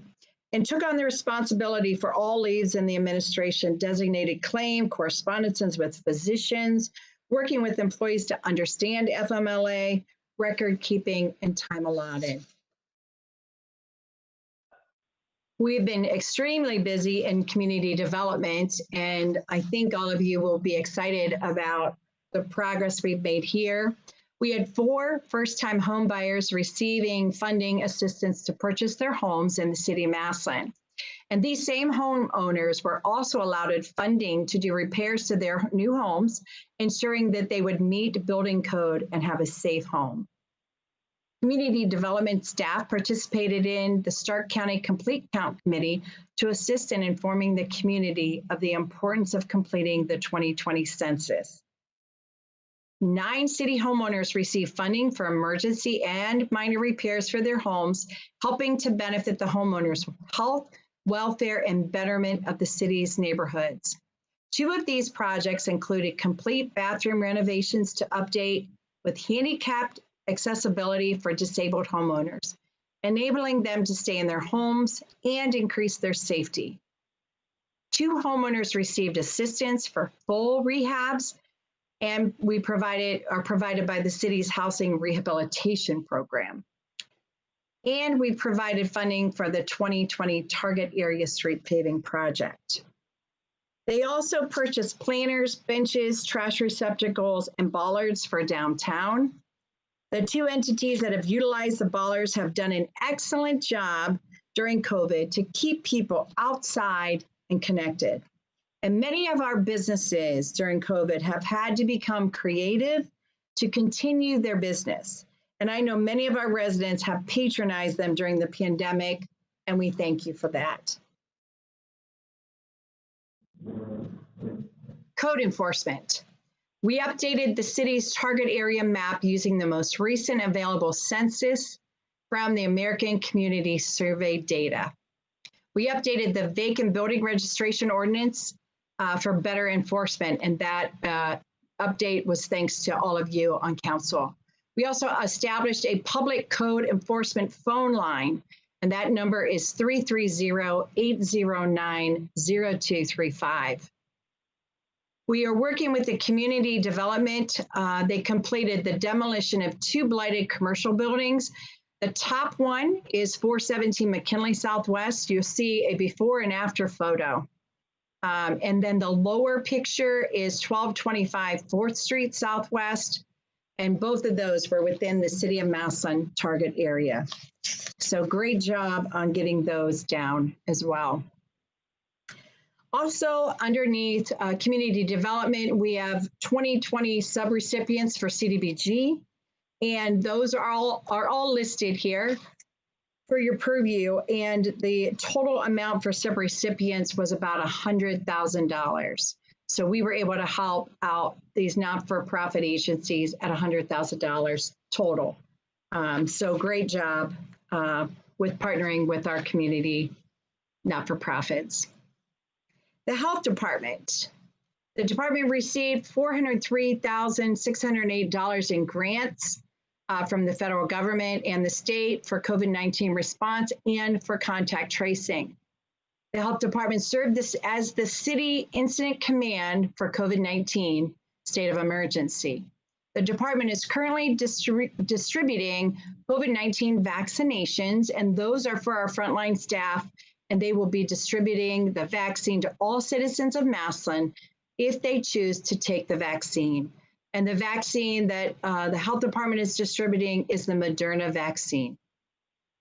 They also completed and submitted all documents, over 300, and paperwork for accreditation, all while working on COVID response. That's an outstanding job for our health department. They have had many days, sometimes working 7 days a week, but they still were able to complete the paperwork for accreditation. So congratulations to Terry and her staff.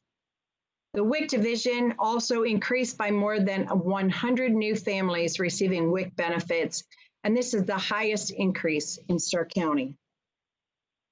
A couple other points from our health department. They received and investigated up to 100 calls per day with complaints and concerns about essential businesses, social distancing, masking, and capacity complaints, and are working 7 days a week doing contact tracing. So yes, if there are people not wearing masks that are not social distancing and are over capacity in the business, the health department is who they should call. And they had over 100 calls per day with those complaints. They have also replaced older computers with new laptops for working remotely that have speakers and cameras. They also have added several remote printers and 1 portable fax. So COVID-19 has made us think strategically, and we are now all able, those that can, work from home, which is outstanding. Our police department. We ordered 4 replacement cruisers, and 1 will be used as a new canine cruiser. In addition, we have 2 new canine officers have been purchased, and they will be added to the department. We are utilizing the radar recorders to identify areas of concern for increased traffic enforcement. And they're working with the Safety and Service Director Administrative Assistant on that, who is tallying those traffic concerns and keeping a record of that as well. We're also using mobile CAD, which is computer assisted dispatch, that provides officers with more information, increasing officer safety as well as documentation.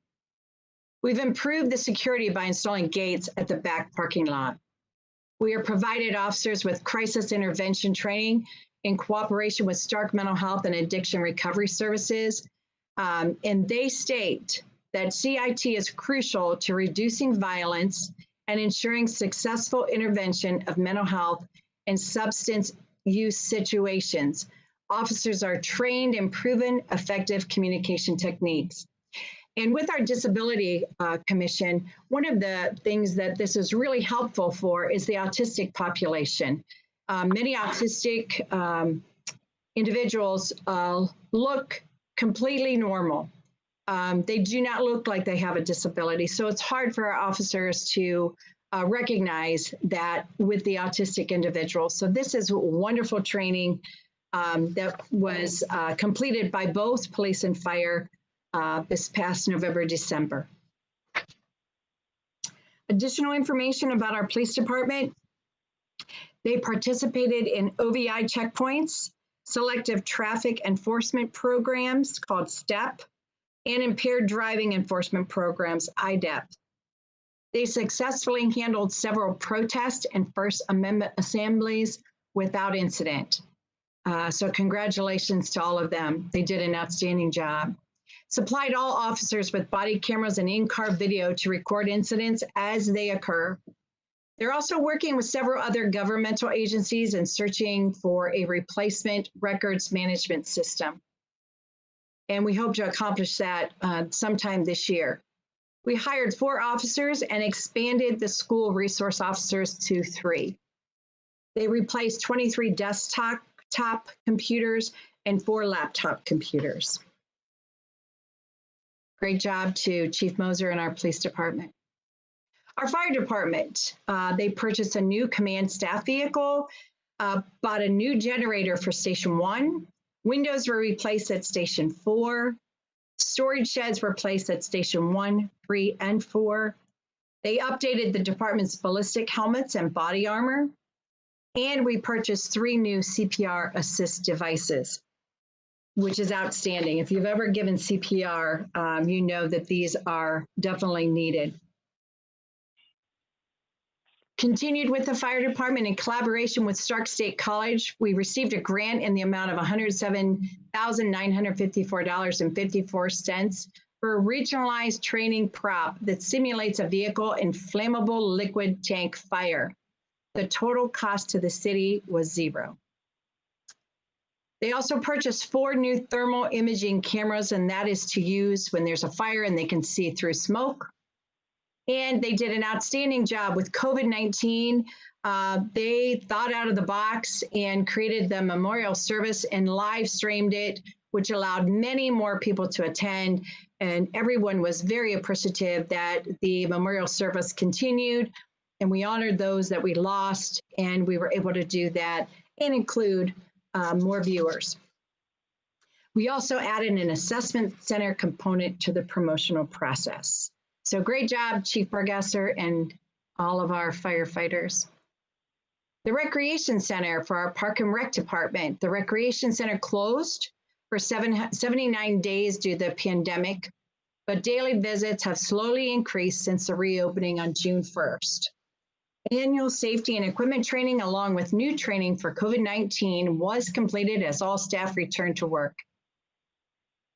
The kiddie pool renovation was also put on hold due to the pandemic. However, the project has now been advertised and bids have been solicited. So that project is back in play. Our Parks Department. The Parks Superintendent completed a needs assessment in all the parks to identify any deficiencies that needed to be addressed. Planters were painted and new flowers were planted throughout the parks. An outdoor pickleball court was completed by volunteers at Lincoln Park, and there's a photo there for you to view. 5 basketball courts were resurfaced and painted, 2 in South Sippo Park, 1 in Kiwanis Park, 1 in Franklin Park, and 1 in Wampler Park. The Legends of Massillon. Oh, let me just, I want to go back one slide here and just add a few more things. Baseball, softball infields at Wampler Park were upgraded with new field mix. Bottom Park and Shiver Park were improved with new quality field mix. New playground certified mulch was installed at 3 parks, Kiwanis, Shriver, and Reservoir. We scheduled these to be done every 2 to 3 years and rotate the playgrounds each year. So if your playground in your ward or if you're council at large, those will be rotating again every 2 to 3 years. And new sidewalk at Charity Roch Park. The Legends of Massillon they recorded the most play ever, a record number, even with being shut down for 7 weeks, with the record number of golf rounds reaching 48,813. Plastic partitions were installed in our golf carts to protect golfers from the virus. 5 sand bunkers were improved by the Legend staff. Cart paths were patched throughout by the Legend staff, and they also installed new counters and flooring. I just want to mention their annual safety equipment training was also completed for the Legend staff as they returned to work. Our senior center, a very important center for the city of Massillon. The center was ordered to close on March 13th and reopened on September 28th to keep our seniors safe. Currently, the center is open Monday through Friday from 10 to 2 for our patrons. The senior center had a chili cook-off, and as you can see in the photo, they did it 50s style, and they all look so cute and festive. Bill and Ann Delbrudge, they did our concerts on Monday night for years, collecting money, but they have 22 years of service to the Senior Center Activity Club, and they retired this year in 2020. So Bill and Ann, we thank you for your service, and we'd like to thank Caroline for all that she does for the Senior Center. Council approved this year a rework of our sidewalk repair assistance program, and I thank you for that because this program is going to be more user-friendly for our residents, our homeowners, and our businesses. This is going to assist property owners in the replacement of existing sidewalk, curb, combined curb and gutter, or a driveway approach according to the ordinance. City of Massillon will pay 50% of the total approved project cost up to a maximum of $4,000. So if you have a project that costs $8,000, you will pay the $4,000 and the city will pay the $4,000. And there's no additional out of pocket for those that apply for this program. This is a user-friendly program. An application must be submitted to the engineering department between January 1st and April 30th of each year for review and approval. Again, I want to repeat that, for review and approval. Funding will be allocated for the program annually, and we'll be coming to City Council in 21 for that allocation, and it will be utilized until the funds are exhausted. Once those funds are exhausted, we wait for the new year to come unless Council would want to move forward and allocate more funds for the program. This is not a reimbursement program, so I want to really be clear on this. If your project is $8,000, you pay the $4,000. You do not have to pay the total $8,000, and the city will pay the $4,000. So only $4,000 will come out of your pocket. This is going to be an outstanding program, and we'll be able to get our sidewalks throughout the city and throughout our business owners and our residents and get this really, really in play. Affinity Medical Center, I'm going to go through this timeline quickly with all of you because we do have some council members that have only been on for a year. January 5th of 2018, I got a call at 9:30 in the morning. The Quorum Health announced that they would close Affinity Medical Center. On May 16th, 2018, we reached an agreement and the city purchased the hospital assets from Quorum Health for $1. On December 17th, 2018, the City Council passed legislation to accept a letter of intent from Altman Health Foundation to enter into an agreement regarding the medical investment and services from Massillon and Western Stark County. November 1st, and this is all because everyone worked together. Altman Massillon Emergency Room opens, and we're so grateful for their partnership and that they are here in our city and agreed to name it Altman Massillon. So thank you to Altman. November 18th, which is this year, 2020, the hospital is sold at auction to a local group with associated companies who plan to repurpose the facility. And David talked about that earlier. They're looking at some type of medical facility in there, and they think that they'll be able to utilize the building throughout the years and put it into full ability once again. And it may not be as a hospital, but as a medical facility. And we just want to thank Altman for that again, as well as City Council for accepting the letter of intent. Now we're going to talk a little bit about the global pandemic. And the governor, the county, and the mayor all issued emergency declarations with regard to the global pandemic, COVID-19, also called coronavirus. On that basis, the city activated its emergency operations plan in accordance with the Ohio Revised Code Section 5502 and Ohio Administrative Code Section 4501 Incident Command System, also known as ICS. Currently, the city is still operating under the National Incident Management System, NIMS, under a unified command with Terry Argent as the lead incident command officer, and Chief Moser and Chief Burgasser are additional incident commanders. The city currently operates by way of an incident action plan with weekly and bi-weekly meetings, and that is located as well on our website and is updated regularly. Our current IAP is on our website, as I stated, and updated regularly during operational periods, and we are on right now every 2 weeks as our operational period. Extensive department standards were implemented for every city department, and I'd like to thank our Safety and Service Director. She led this initiative. We had everyone, one person to a car. We had protocols put in place, city safety protocols were put in place, additional policies, as well as job-specific PPE. And this was no small undertaking. So I'd like to thank her and everyone that worked on that. I know David Maley, Sam Walters, both administrative assistants, Linda Benson and Anita Coombs, and also Lori Katagides-Boron. And then, of course, the auditors department as well worked with us. And it was a wonderful way to see how, when you're under emergency and under pressure, like virus or a global pandemic, how people function. And I want you to know that they did an exemplary job.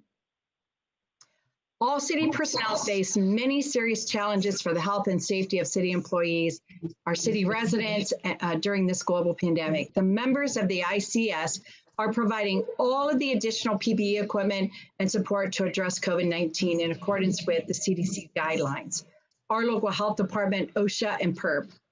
I will tell you that I'm going to go through the names for each of these, but every single person is on calls. At the beginning, it was weekly, and then as we moved out from the pandemic, it went to every 2 weeks.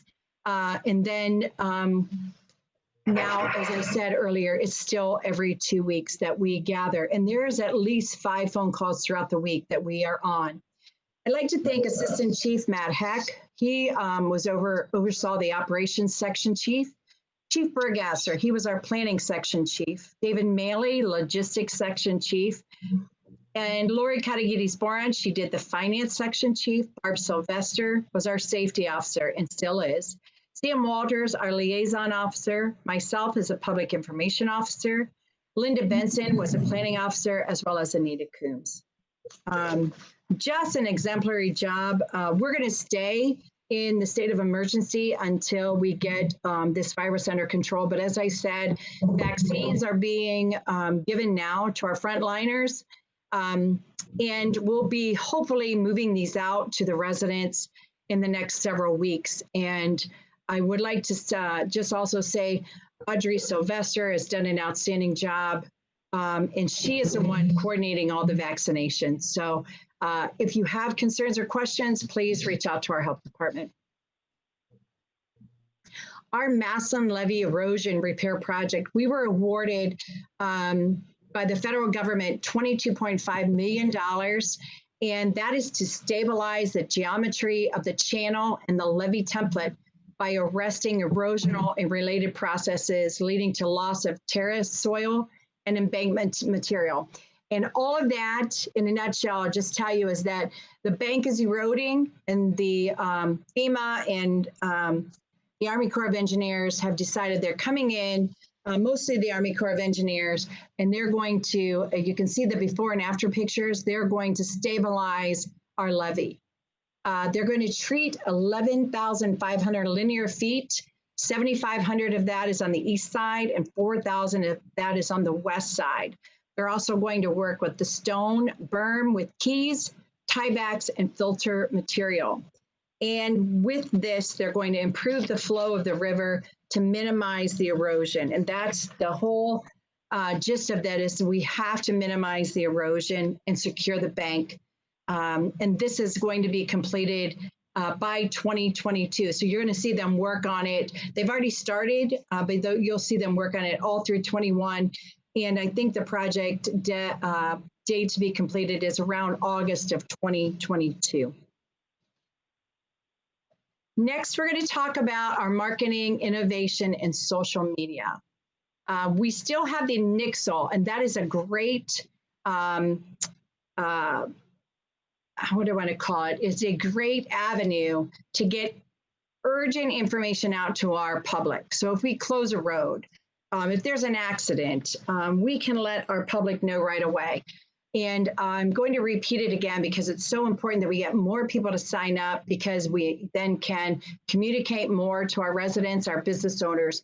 You dial, you go to your text and you put in 888-777, and then in the text box where you're going to write your message, you put in Massillon. And once you do that, you will be connected to our Nixle program. This is an outstanding addition to communicate with our public. And so I encourage you to sign up and encourage all of your neighbors and friends to sign up as well. We still continue to have our TV show. It's on Channel 22. It's generally once a month, but with COVID, that changed this past year. We'll get back to our regular schedule in this new year. Our city website is updated regularly. So if you need information, please go there. It's currently being redesigned to be more user-friendly and will be accessible to individuals with disabilities with this new update. Our city event calendar is on there, and events can be added by the city, our local organizations, and businesses. So everything that's going on in Massillon can be in one place, and you can find it on our website. Also, we put on there many resources and information available to residents as well. Social media is, we use many ways to keep our residents updated on city news, as also on events. And residents can also interact on posts with messaging back to us. And we have multiple platforms. So we have Facebook, Twitter, and Instagram. So please tune in to our website for any and all updates. Even job postings go on our website. Massillon loves our veterans and we honor them. The Purple Heart is an American decoration, the oldest military decoration in the world in present use, and the first American award made available to the common soldier.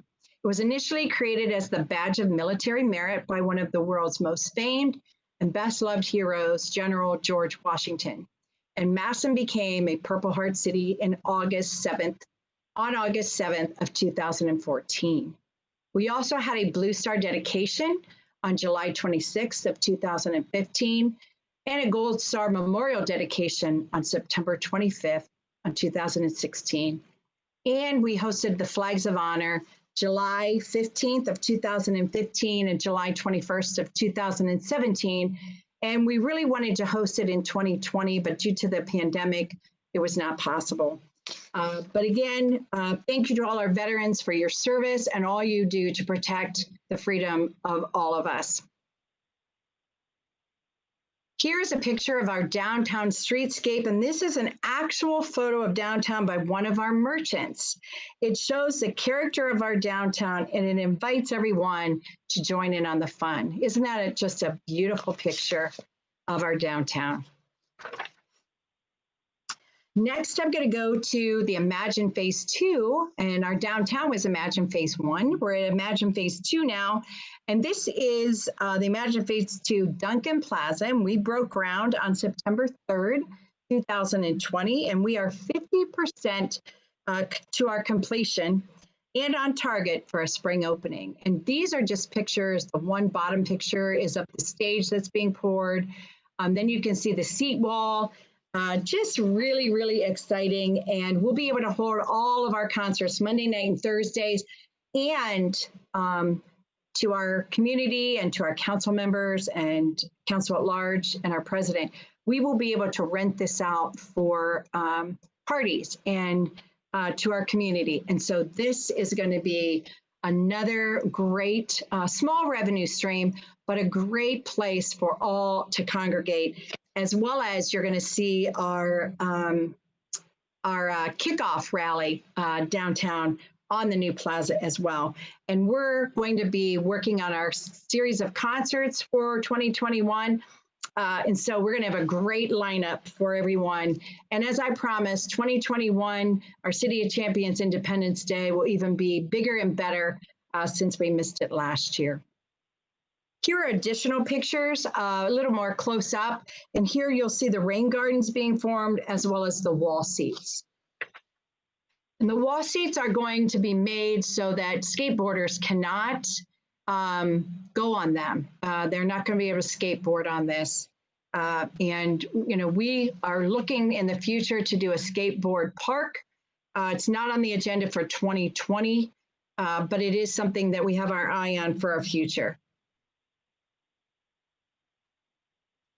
And here is a picture of Duncan Plaza Phase 2. And a lot of this hats off to our capital budget that we received, as well as the foundations, Star Community Foundation, the Hoover Foundation, the Paul and Carol David Foundation, for donating towards this for our community.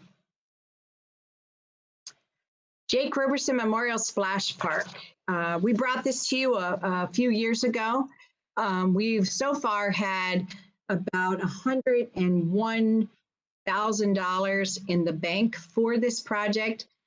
We applied for the capital budget. We weren't sure if that was going to happen this year, but at the end of the year, it did, and Massillon was a recipient of those dollars. And I would like to say at this time, it was an honor to work with our state legislators to receive a grant in the amount of $500,000 for the Jake Roberson Memorial Splash Park, and publicly thank Senator Kirk Schuring and Representatives Scott Olslager and Thomas West for all your diligence to bring dollars to the City of Massillon. We are indebted to you, and we thank you for remembering us and helping us to bring new projects to our families. This is a picture of that project. I will be working to write more grants for the future, and we'll be coming to council to talk about what dollars the Park and Rec and the city will be putting in to make this come to fruition. This will be free to our families once it is completed. And that's something that's very special for our families in the City of Massillon. Very exciting project. I would like to thank you for attending the State of the City. I'd like to thank all of our directors, our staff, City Council, all elected officials. We are honored to work for the City of Massillon. We strive to make Massillon a better place to live, to work, and to raise a family. As we look forward to the new year, I am reminded that it takes all of us, City Council, the auditor and her department, our businesses, our residents, the law department, our children, to make the City of Massillon the City of Champions. Let's continue to work together to make Massillon shine and make it the best it can be. And I will leave you with this. A life not lived for others is not a life. And that was written by Mother Teresa. Thank you all. Thank you, Mayor, for a thorough look at 2020. It's like the City of Massillon did quite good last year. Does anyone from council have any questions for the mayor? Hearing none. We'll move into ordinances and resolutions. Ordinance number 1, 2021. Madam President, Yes, Councilman Lewis. we have a motion to be made before we do that. Oh, I'm sorry. Go ahead.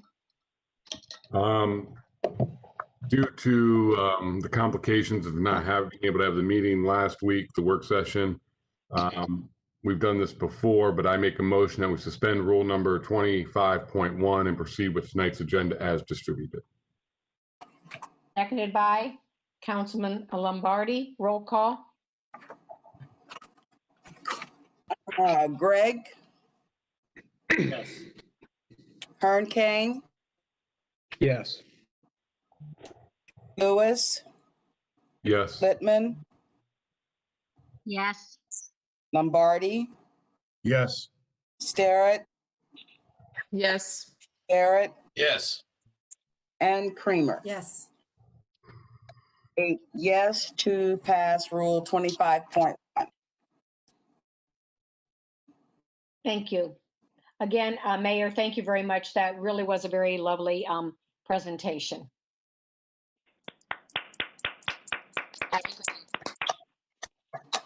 Now we'll move into introduction of ordinances and resolutions. Ordinance number 1, 2021.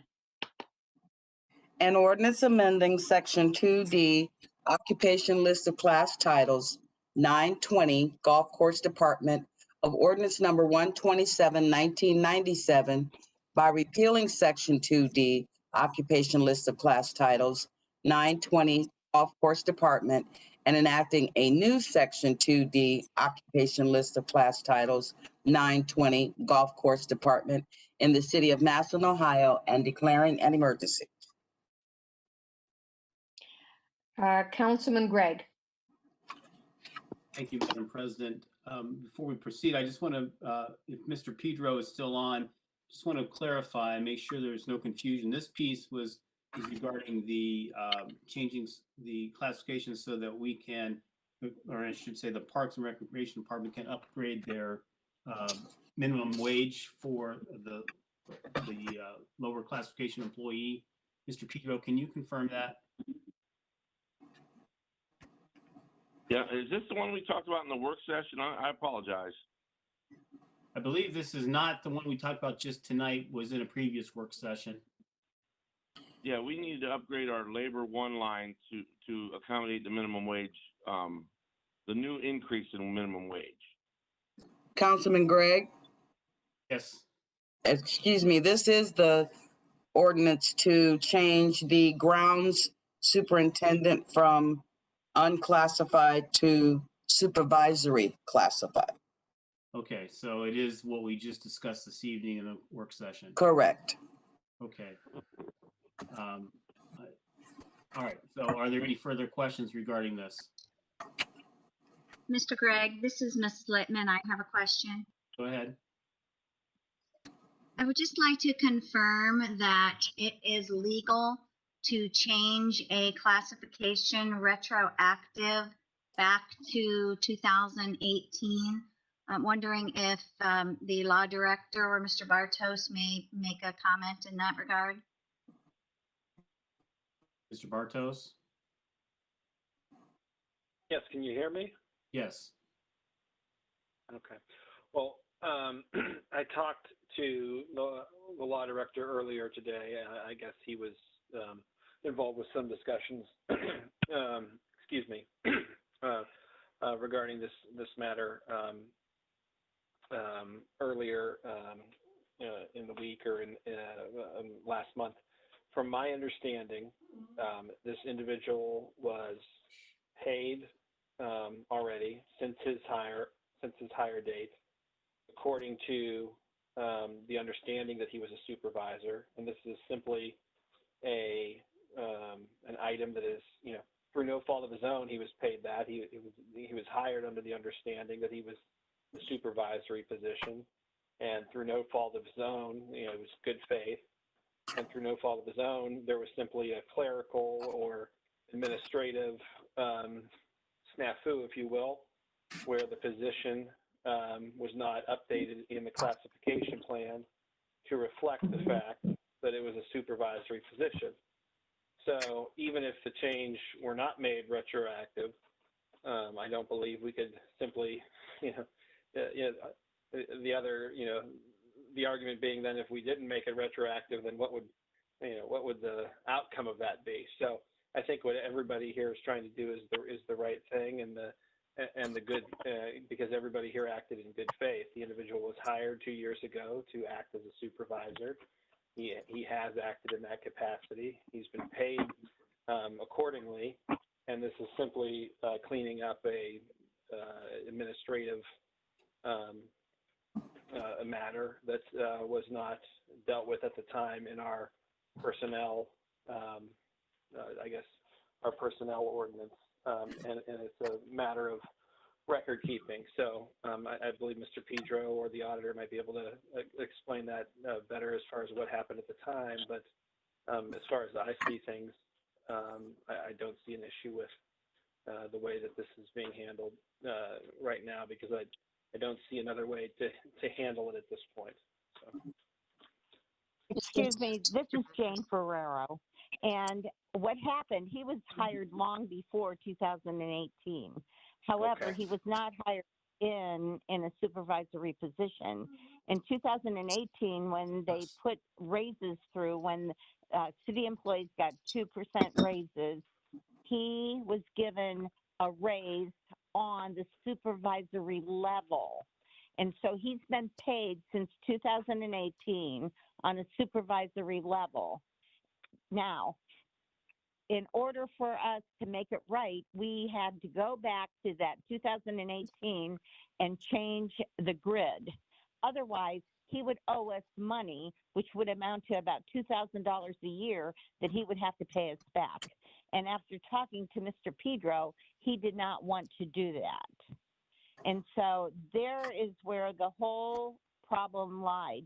So we are changing the grid for him to be a supervisory employee, which he should be. He's working in that capacity, and he should be.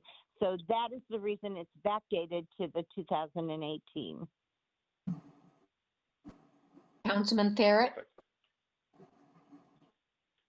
Thank you, Madam President. The piece that we're looking at doesn't look like the piece we talked about earlier today. Yeah. The numbers aren't lining up. It's the exact piece we talked about earlier at the work session. Yeah, but the piece that's listed on the agenda isn't what we talked about earlier. That's what I'm trying to say. It is. Yeah, it is. Yeah, it's the same one. You sure? Okay. This is ordinance number 1, 2021. Right. It is the same piece that we talked about earlier. Okay. Councilman Lewis, are you in agreement with that?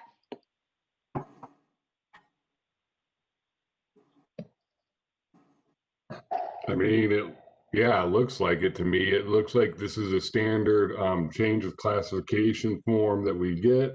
Yep. You're looking at the ground superintendent, is that correct? That's correct.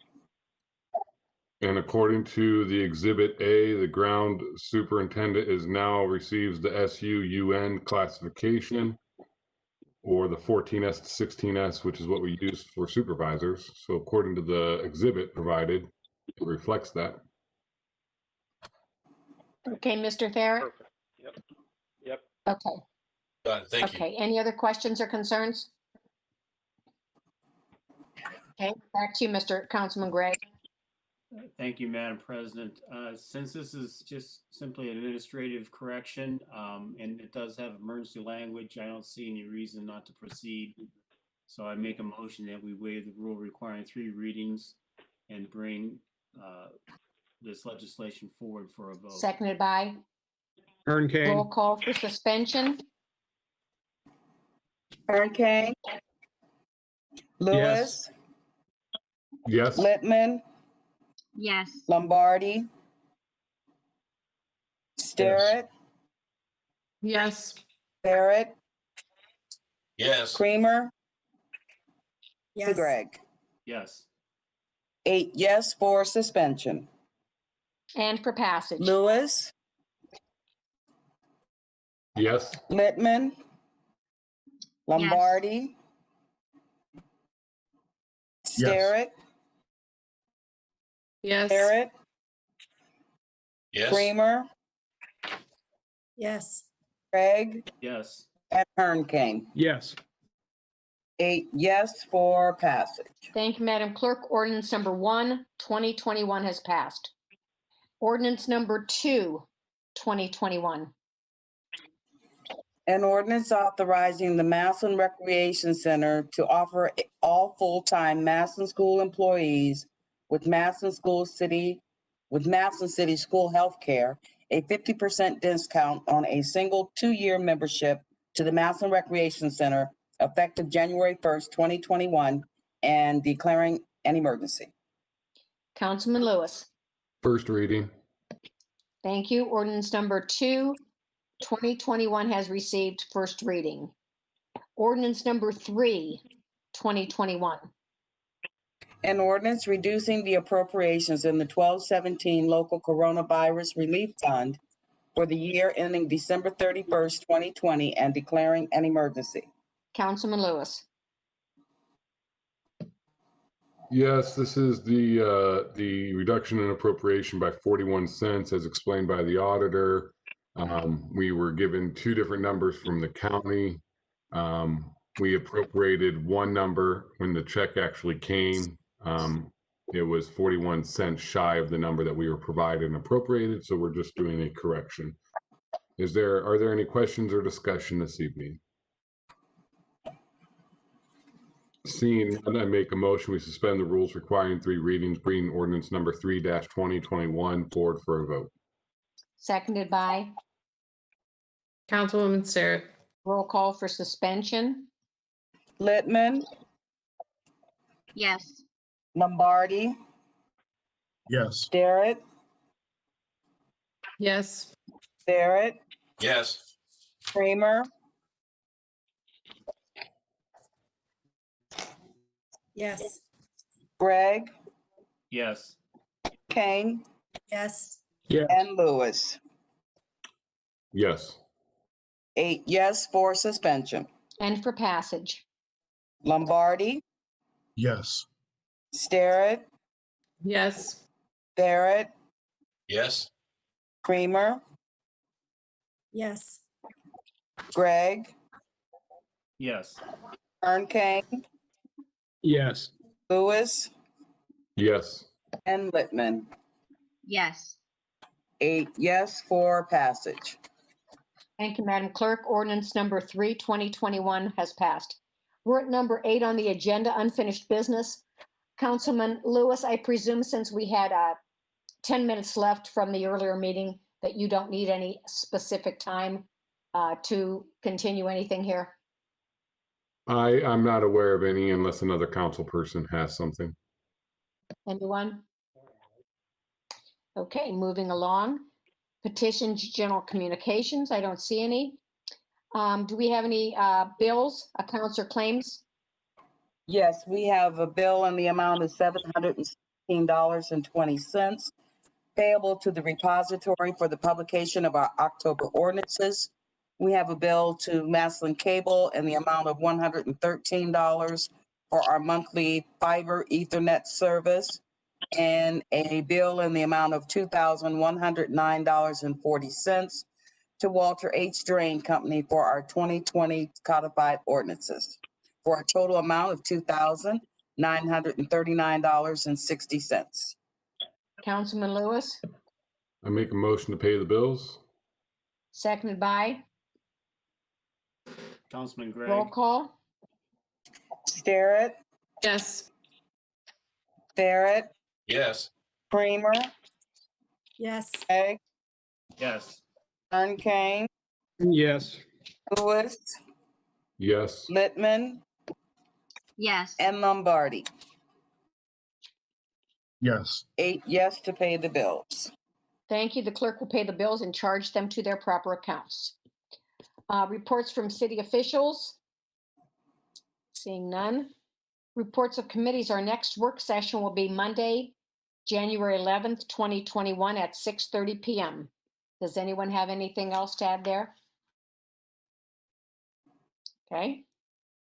Resolutions and request of council members. Nothing under call of the calendar. Third reading ordinances and resolutions. Ordinance number 127, 2020. An ordinance amending section 1151.02 of the Massillon Code of 1985, rezoning a certain tract of land from RM-1 multifamily residential to R-2 one-family residential and declaring an emergency. Councilwoman Starrett. Thank you, Madam President. As I spoke of earlier in the work session tonight, this public hearing for this rezoning ordinance will be tentatively scheduled for February 16th at 6 p.m.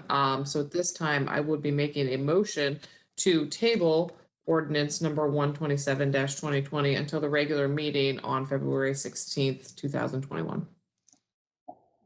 Lewis seconds. Thank you. Roll call. Barrett, Yes. Kramer, Yes. Yes.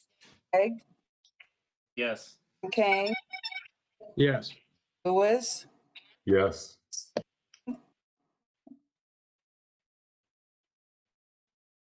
Littman, Yes. Lombardi, Starrett. Yes. Yes to table ordinance number 127-2020 until February 16th, 2021.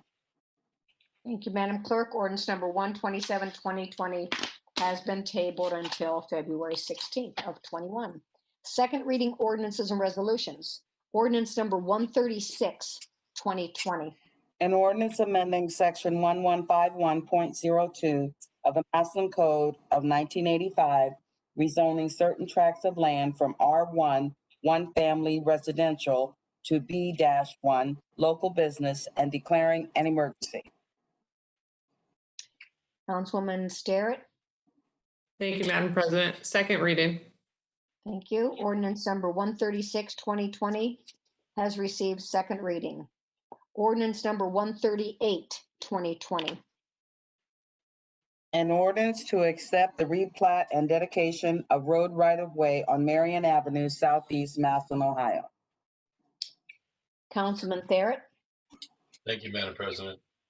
I would ask if Jason Popeil is still on, how this project is moving, and has there been any objections?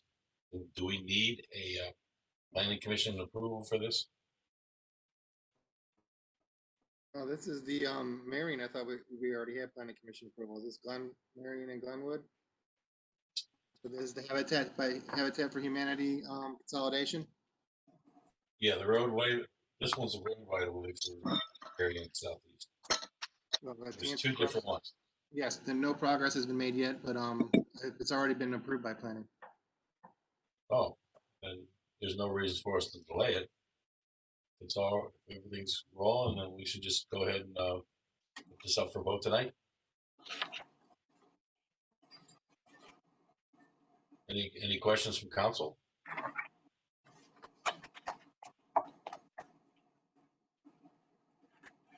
Seeing none, I'd bring ordinance number 138-2020 up for vote tonight. Think you need to go for suspension. Don't you? Isn't this just second reading? Yes. Oh, You need to suspend the rules. then I would make a motion that we suspend the rules requiring 3 readings and bring this to vote tonight. Thank you. Councilman Barrett. Second. Creamer. Mrs. Littman. I think I heard Creamer first, so we'll go with Creamer. Roll call for suspension. Kramer, Yes.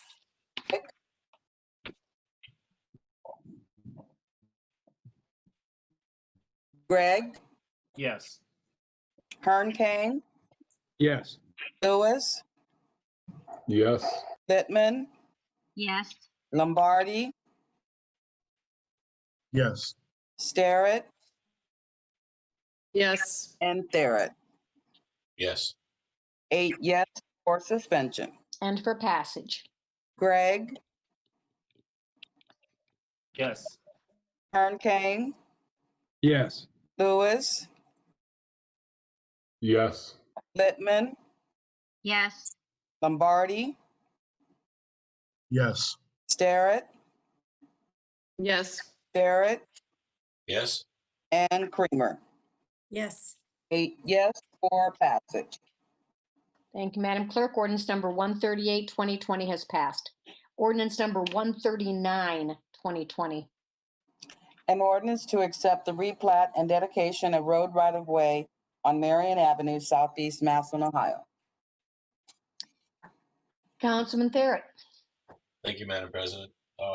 This one also has been through the Planning Commission. So if there's no objections or questions from City Council,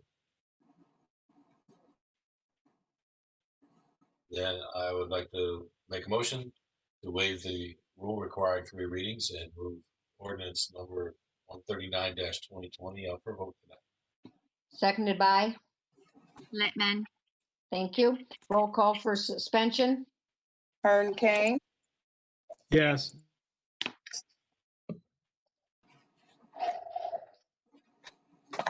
Lewis, Yes. Littman, Yes. Lombardi, Yes. Starrett, Yes. Barrett, Yes. Creamer, Yes. and Gregg. Yes. 8 yes for suspension. And for passage. Lewis, Yes. Littman, Yes. Lombardi, Yes. Starrett, Yes. Barrett, Yes. Creamer, Yes. Gregg, Yes. and Hearn Kane. Yes. 8 yes for passage. Thank you, Madam Clerk. Ordinance number 139, 2020 has passed. Ordinance number 151, 2020. An ordinance amending section 181.01, purpose and authority to level tax rate of the codified ordinances of the City of Massillon, Ohio, and authorizing the continuation of an existing 0.2% levy on income to be effective January 1st, 2022 for 5 years for the purpose of city street maintenance and repair and the city street department, subject to the approval of the electors of the City of Massillon, Ohio, and an election to be conducted at the primary election on May 4th, 2021. Councilman Lewis. Second reading. Thank you. Ordinance number 151, 2020 has received second reading. Resolution number 19, 2020.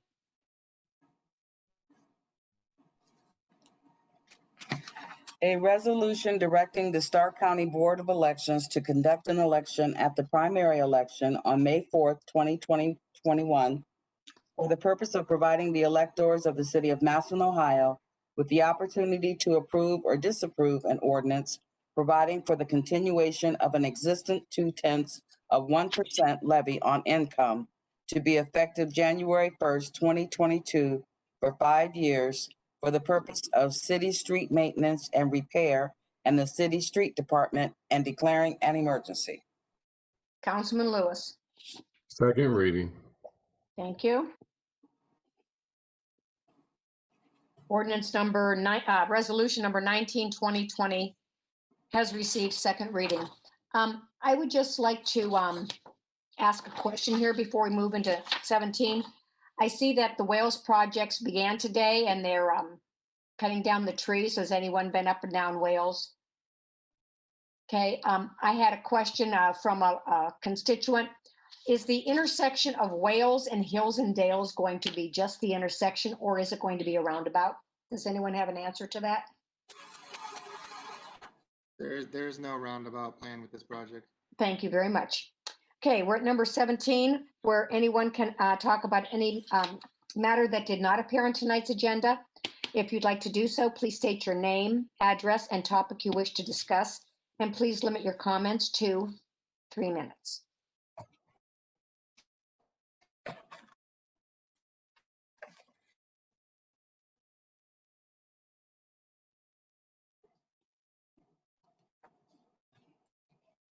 Hearing none.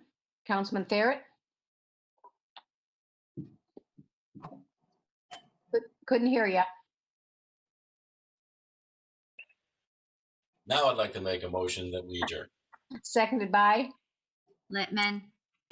Meeting adjourned. Thank you. And again, have a Happy New Year. Happy New Year.